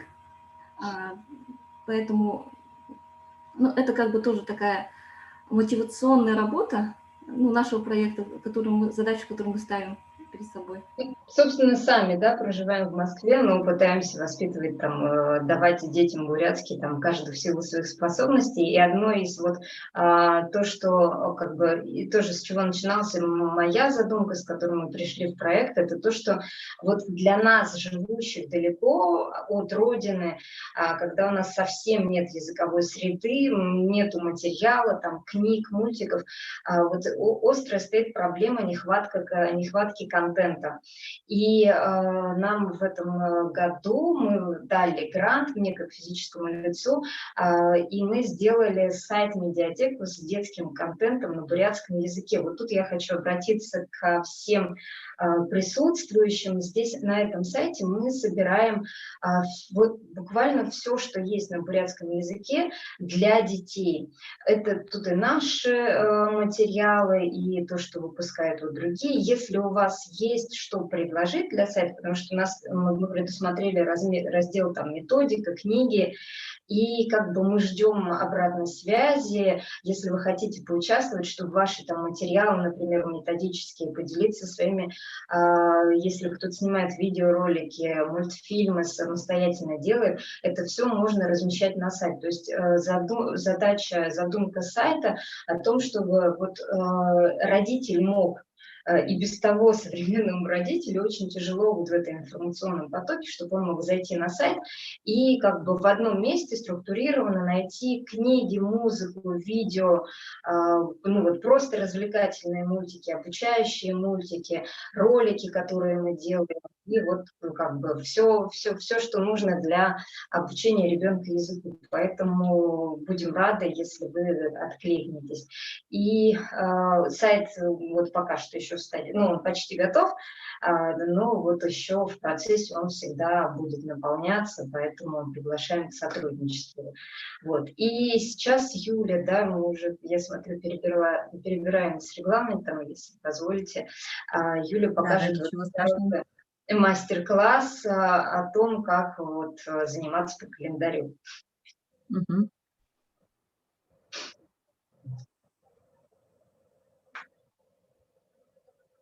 Юля сделала вот такие видеоролики.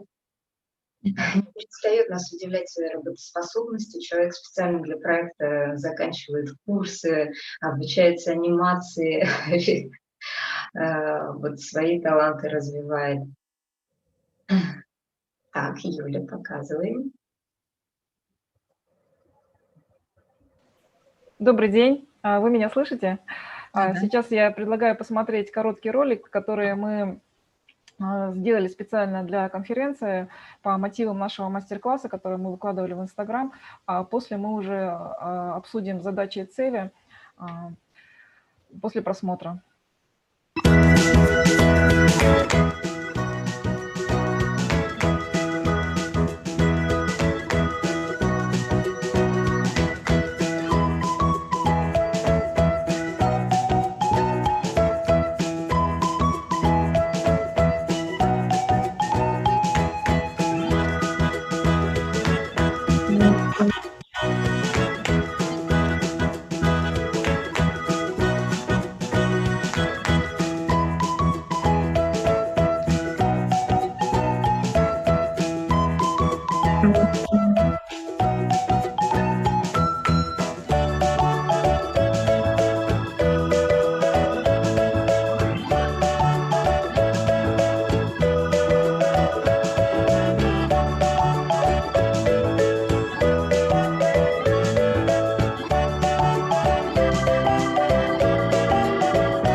Ой, Настя. Так, мы сейчас уберем вот это.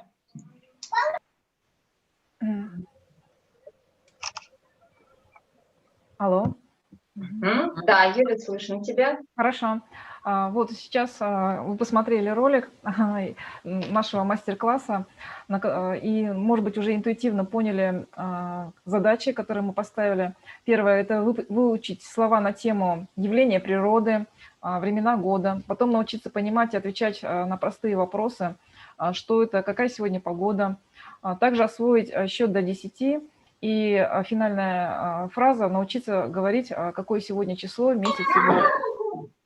Вот, глядя на календарь в рамке, вы можете посмотреть, что это получается интерактивный календарь, с которым ребенок должен взаимодействовать ежедневно.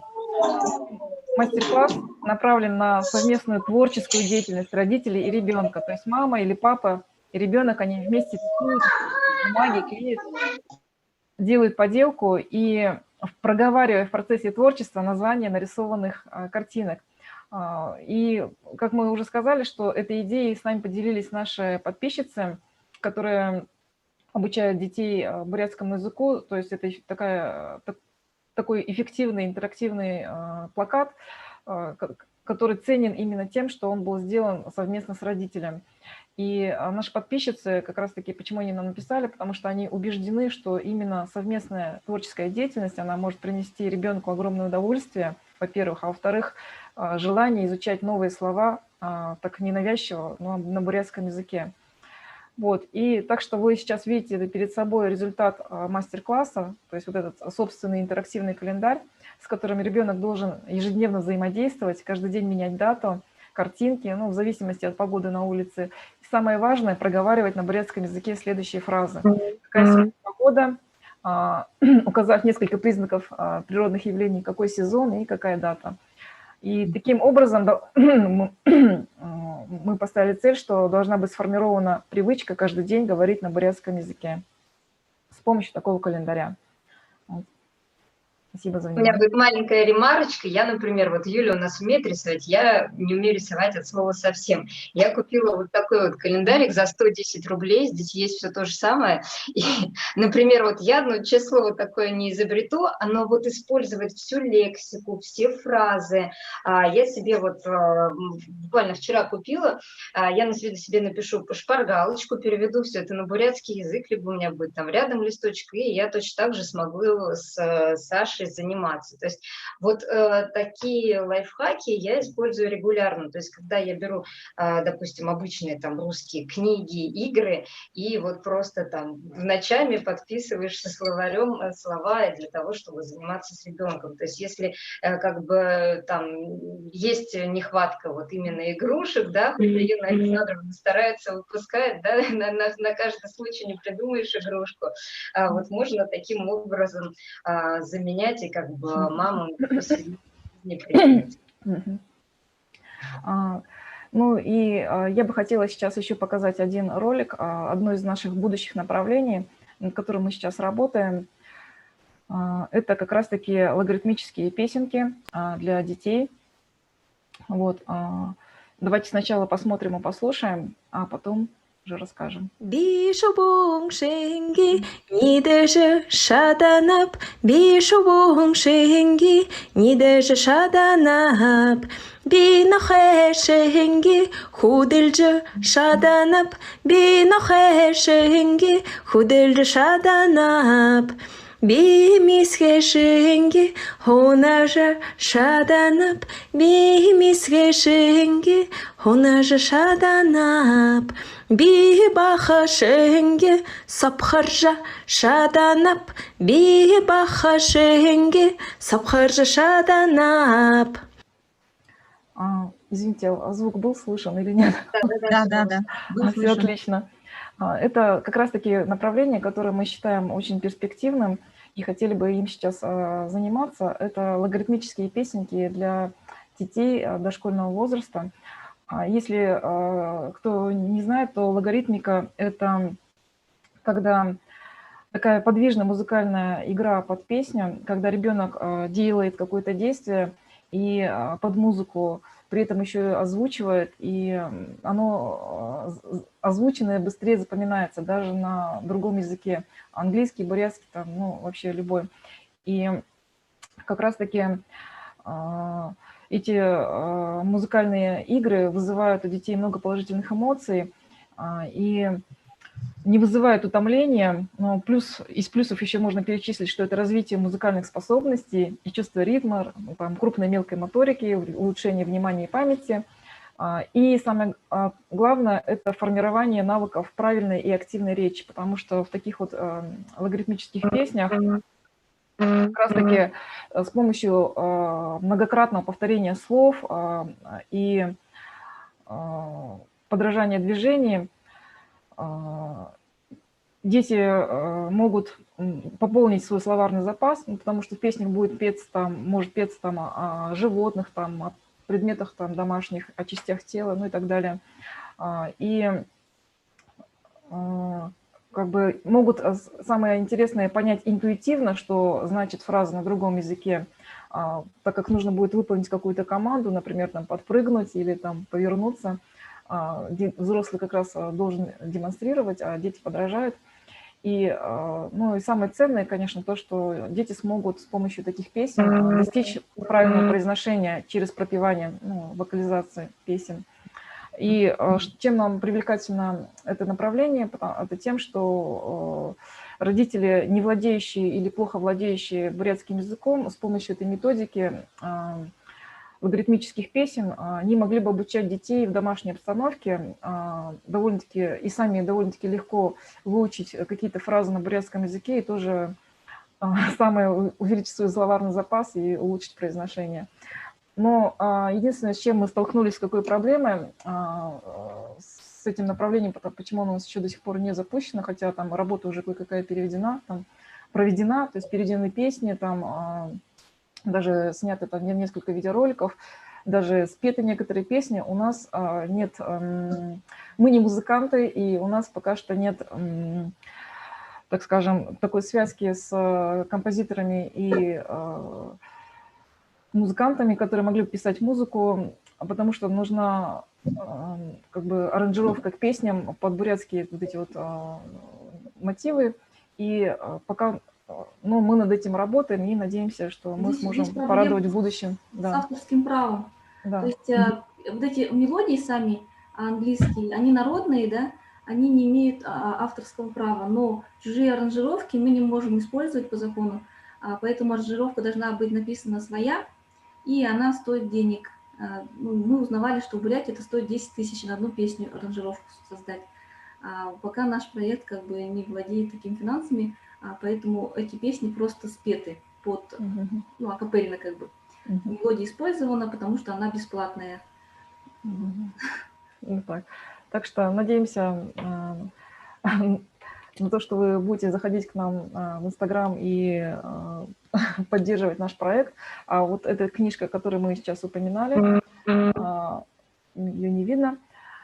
Это как раз-таки методика английский для малышей и мам, как воспитать билингвального ребенка. Это как раз Мария Елисеева, на которую, в принципе, мы опираемся, потому что очень эффективная методика.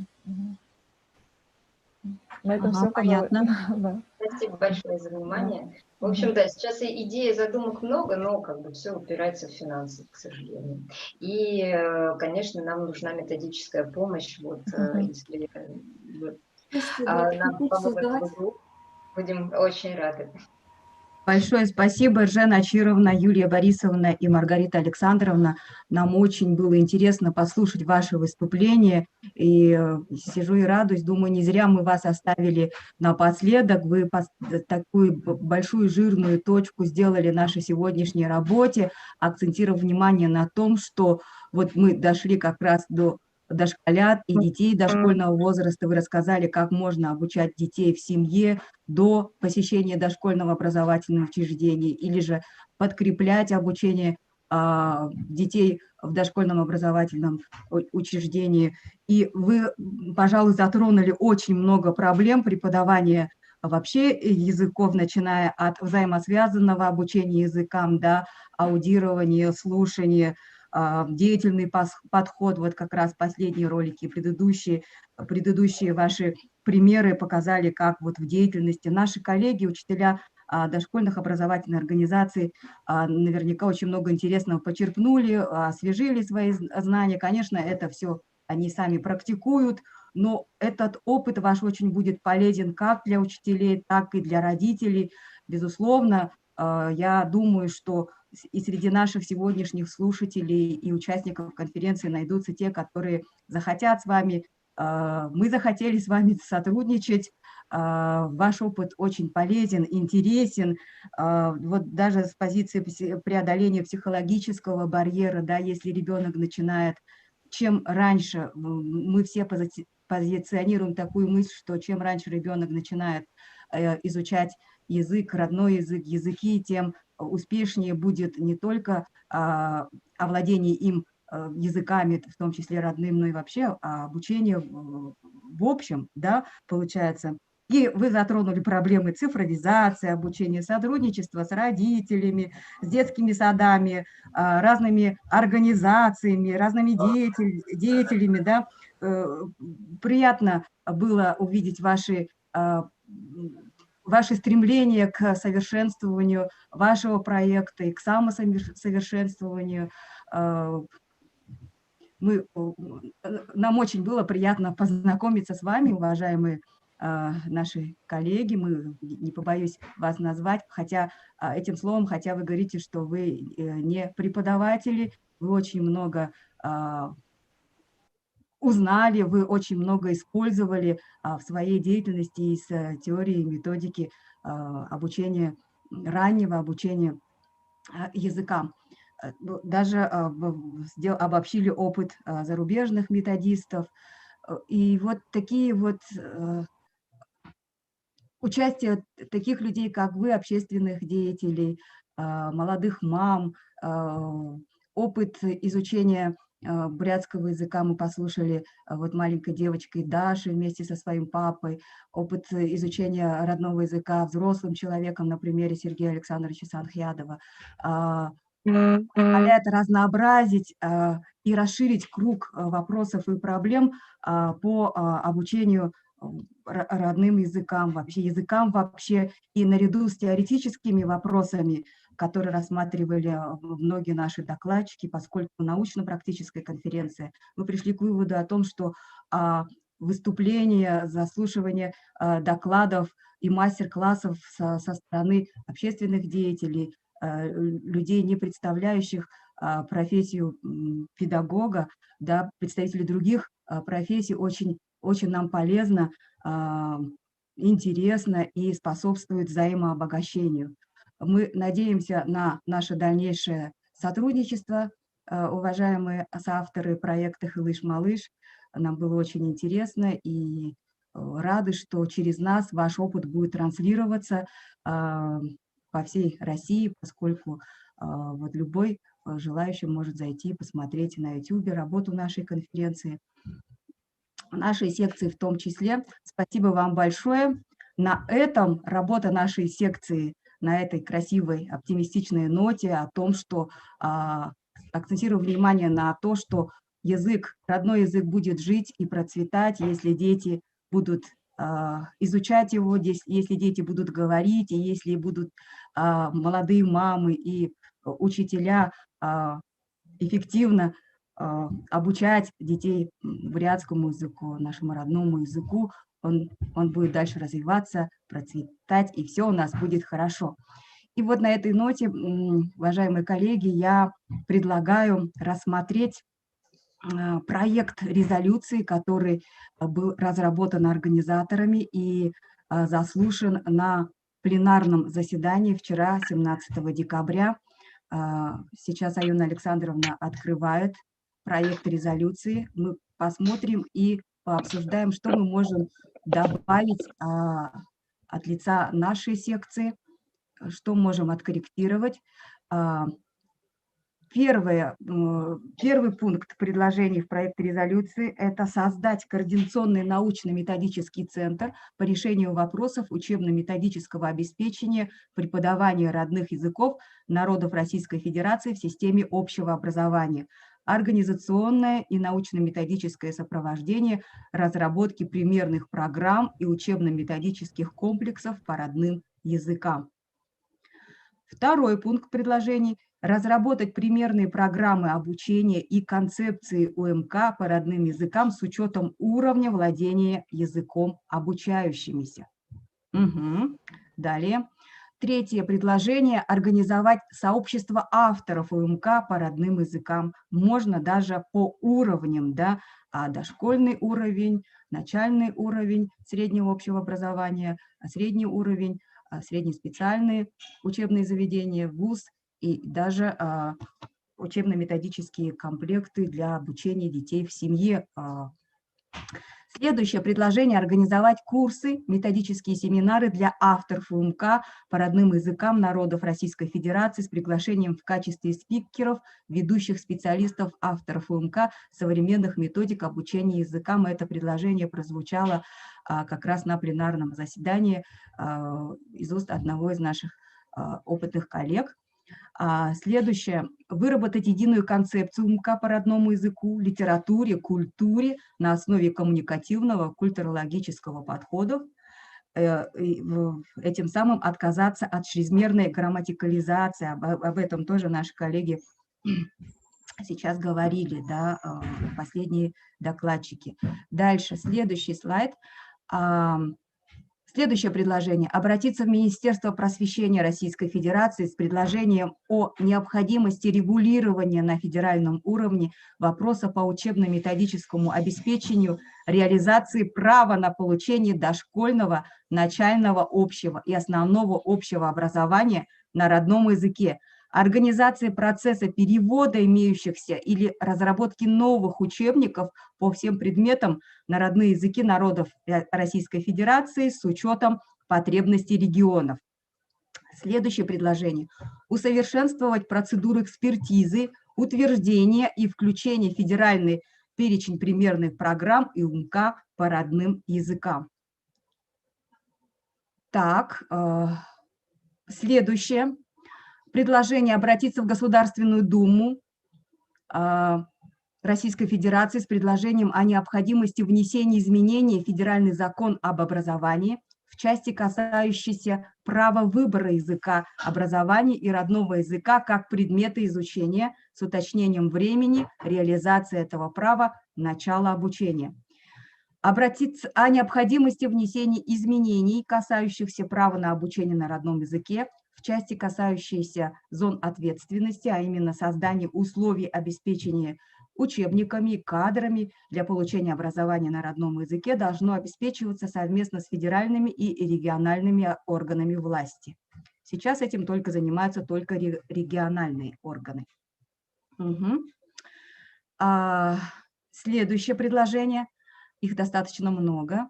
Обратиться в Министерство науки и высшего образования Российской Федерации с предложением выделить отдельную ГСН «Родной язык и литература», включив в перечень профилей подготовки все востребованные направления деятельности: педагогические, переводческие, научно-исследовательские, журналистика и другие. Это как раз вопрос о подготовке кадров, педагогических кадров, переводческих, филологов.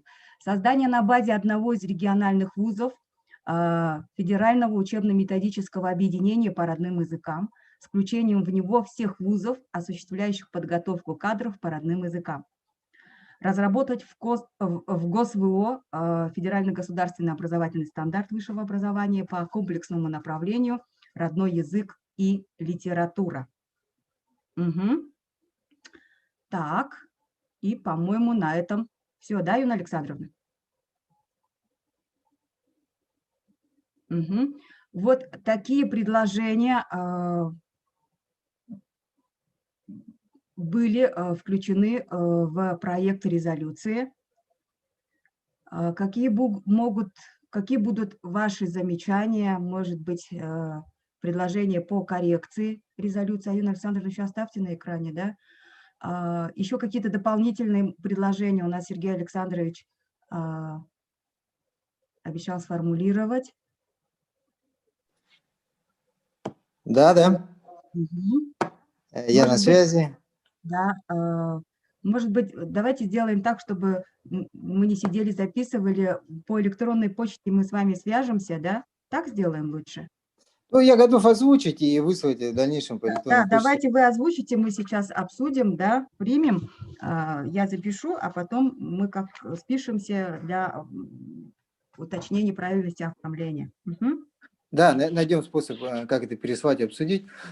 По итогам обсуждения вопроса, психологического вопроса, да, и вот и девушки в последнем докладе тоже этот вопрос отмечали, да,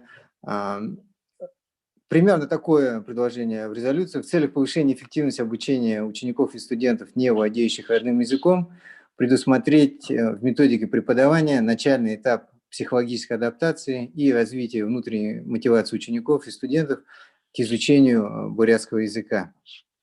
Это я примерно сформулирую, вышлю, наверное, потом уже вы под общий стиль резолюции его можно было, ну, если, конечно, вы решите его включить в проект, да.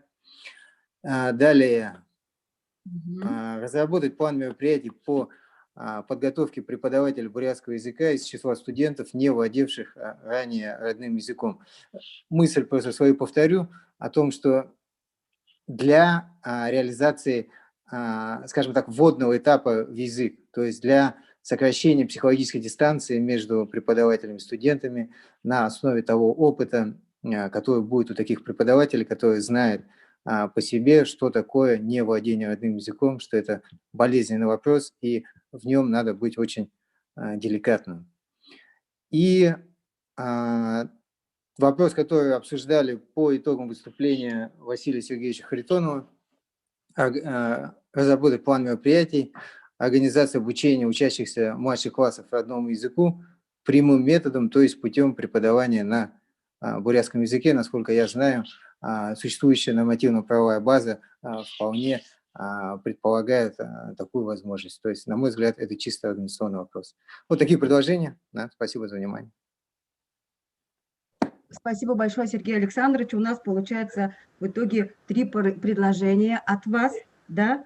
Уважаемые коллеги, вы услышали Сергея Александровича. Первое предложение касалось предусмотрения такого подготовительного психологического курса, да? Разработка программы обучения подготовки преподавателей из числа студентов, освоивших язык как второй, да? И третий. Да. И третий, у нас... организация разработать план мероприятий по организации обучения учащихся младших классов родному языку прямым методом. Да, прямым натуральным методом. Да, да. Понятно, спасибо большое. Очень хорошие, очень цельные, дельные предложения внес Сергей Александрович, и это ясно, человек все испытал на себе, и это все пережил. Мы обязательно рассмотрим, и сейчас хотелось бы услышать еще, какие, возможно, есть предложения от других коллег. Дарья Матвеевна Спасова поднимала руку. Хорошо. Дарья Матвеевна, пожалуйста, мы вас слушаем.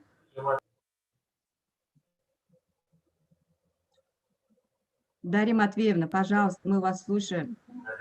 Там уже все сказано. Извините. Вы хотели выразить согласие с Сергеем Александровичем? Да. Ага, спасибо большое. Уважаемые коллеги, кто еще желает выступить с предложениями, с поддержкой вышесказанных предложений и уже разработанного проекта резолюции? Ага. Я позволю. Я хотела предварительно сказать идею. У Маргариты была выдавать всем мамам в роддоме. Давай расскажи, Маргарита, сама. Ну, собственно, да, об этом уже как бы было озвучено, о том, что я вот, Аина Александровна, можно еще раз первый слайд, я правильно там поняла, что включили, да, разработку курса помощи именно родителям на раннем этапе или нет. Ну, как бы вот, собственно, это то, чем мы сейчас занимаемся, такая большая светлая мечта и цель, это именно создание вот такого курса, такой, знаете, волшебный чемоданчик с набором методических рекомендаций, с лексикой, с примерами игр, с обучением для родителей, что делать с ребенком, как обучать языку, вот, грубо говоря, от 0 до 3. Для этого вот лично мной было, я пользовалась просто для развития русской речи. У меня был комплект «Умница», где был набор карточек, сопровождение, вот, методические пособия, объясняющие с точки зрения психологии и физиологии развития процессов речевого освоения, процесс развития мозга. То есть вот я прям как бы знаете, может, женщина после роддома, да, вот даже физиологически умственная деятельность немножко хромает. И вот мамам еще для того, чтобы, если она не владеет языком, да, включиться вот в этот процесс, это такие большие интеллектуальные затраты. Вот мамам нужно вот на выходе из роддома вот вручить готовый комплект, чтобы мамы могли этим заниматься. И опираясь на опыт Марии Елисеевой, вот, на разработки, имеющиеся по преподаванию бурятского языку, вот мы считаем, что нужно создать вот такой курс и как бы с использованием цифровизации, да, как говорили сегодня. Одно из таких ключевых, я думаю, помощь будет серьезная. И вот писали, что обращаться в Министерство просвещения. У нас еще как бы один из источников финансирования и поддержки в деятельности языков – это ФАД, Федеральное агентство по делам национальностей, и фонд развития Фонд развития родных языков. Как раз наш Тимур Цыбикович Гамбажапов, он возглавляет это направление, и, собственно, они как бы готовы принять и говорят, что деньги как бы есть, надо только выйти с правильными предложениями. на вот эти цели. То есть одна из инстанций для обращения – это ФАДа, обязательно нужно включить. Спасибо большое, Маргарита Александровна. В итоге я хочу подвести итоги того, что вы сказали. Вы предлагаете разработать курс или методические рекомендации для родителей, желающих обучать своих детей родному языку. Вот некое такое вспомогательное пособие или же даже учебно-методический даже комплекс, да, в лучшем случае. Это первое, да, я правильно вас поняла? Да, именно акцентирует, от 0 до, грубо говоря, 5. Да, именно правильно, потому что сейчас существует там от 3 лет, скорее всего, а вот именно совсем-совсем для малышей нет. Есть еще выдавать их сразу новоиспеченным мамам. Да. То есть обеспечить новоиспеченных мам неким руководством для обеспечения учебного процесса своих детей от 0 до 5 лет. Притом для мам разного уровня, то есть для мам, у которых совсем нулевой уровень, для мам-носителей, там, кто совсем носитель, для городских мам, которые, знаете, которые говорят, говорят. Понятно. У Оксаны Александровны есть разработка, называется «Методические рекомендации». Турул-хылын-турхунь, родной язык рождения. И Оксану Александровну давайте попросим вкратце рассказать, может быть, если нам... Нет, Маргарита Александровна в курсе, мы разговаривали по этому поводу. Конечно, это учебно-методическое пособие еще нужно доработать, довести до ума. Маргарита Александровна знает, что существует такое учебное пособие. Мы готовы к сотрудничеству, и мы уже по этому поводу с вами общались, Маргарита. Вот, реализовывая ваши предложения, мы можем дальше продолжить наше общение по этому поводу. И второе предложение, которое прозвучало из уст Маргариты Александровны, это обратиться по поводу содействия к ФАДам, да, и к Фонду развития национальных языков. Это ваше предложение тоже очень интересное, мы его принимаем к сведению и включаем вот эти все ваши предложения и предложения, которые внес Сергей Александрович, в проект резолюции научно-практической конференции с международным участием преподавания родных языков в современных условиях, эффективной методики и технологий. У меня еще один вопрос. Есть ли еще другие предложения, уважаемые коллеги? У нас время работы подходит к концу. Если нет других предложений по законам проведения таких мероприятий, я хочу попросить вас проголосовать. Кто за то, чтобы одобрить предложения, внесенные в проект резолюции, разработанные после пленарного заседания, и плюс за те предложения, которые были внесены непосредственно в процессе работы нашей секции. Это 3 предложения Сергея Александровича и 2 предложения Маргариты Александровны. Кто за то, чтобы принять и внести в проект эти предложения, пожалуйста, прошу поднять руки или же поставить плюсы в нашем общем чате. Я вижу руки. Я вижу плюсы пошли.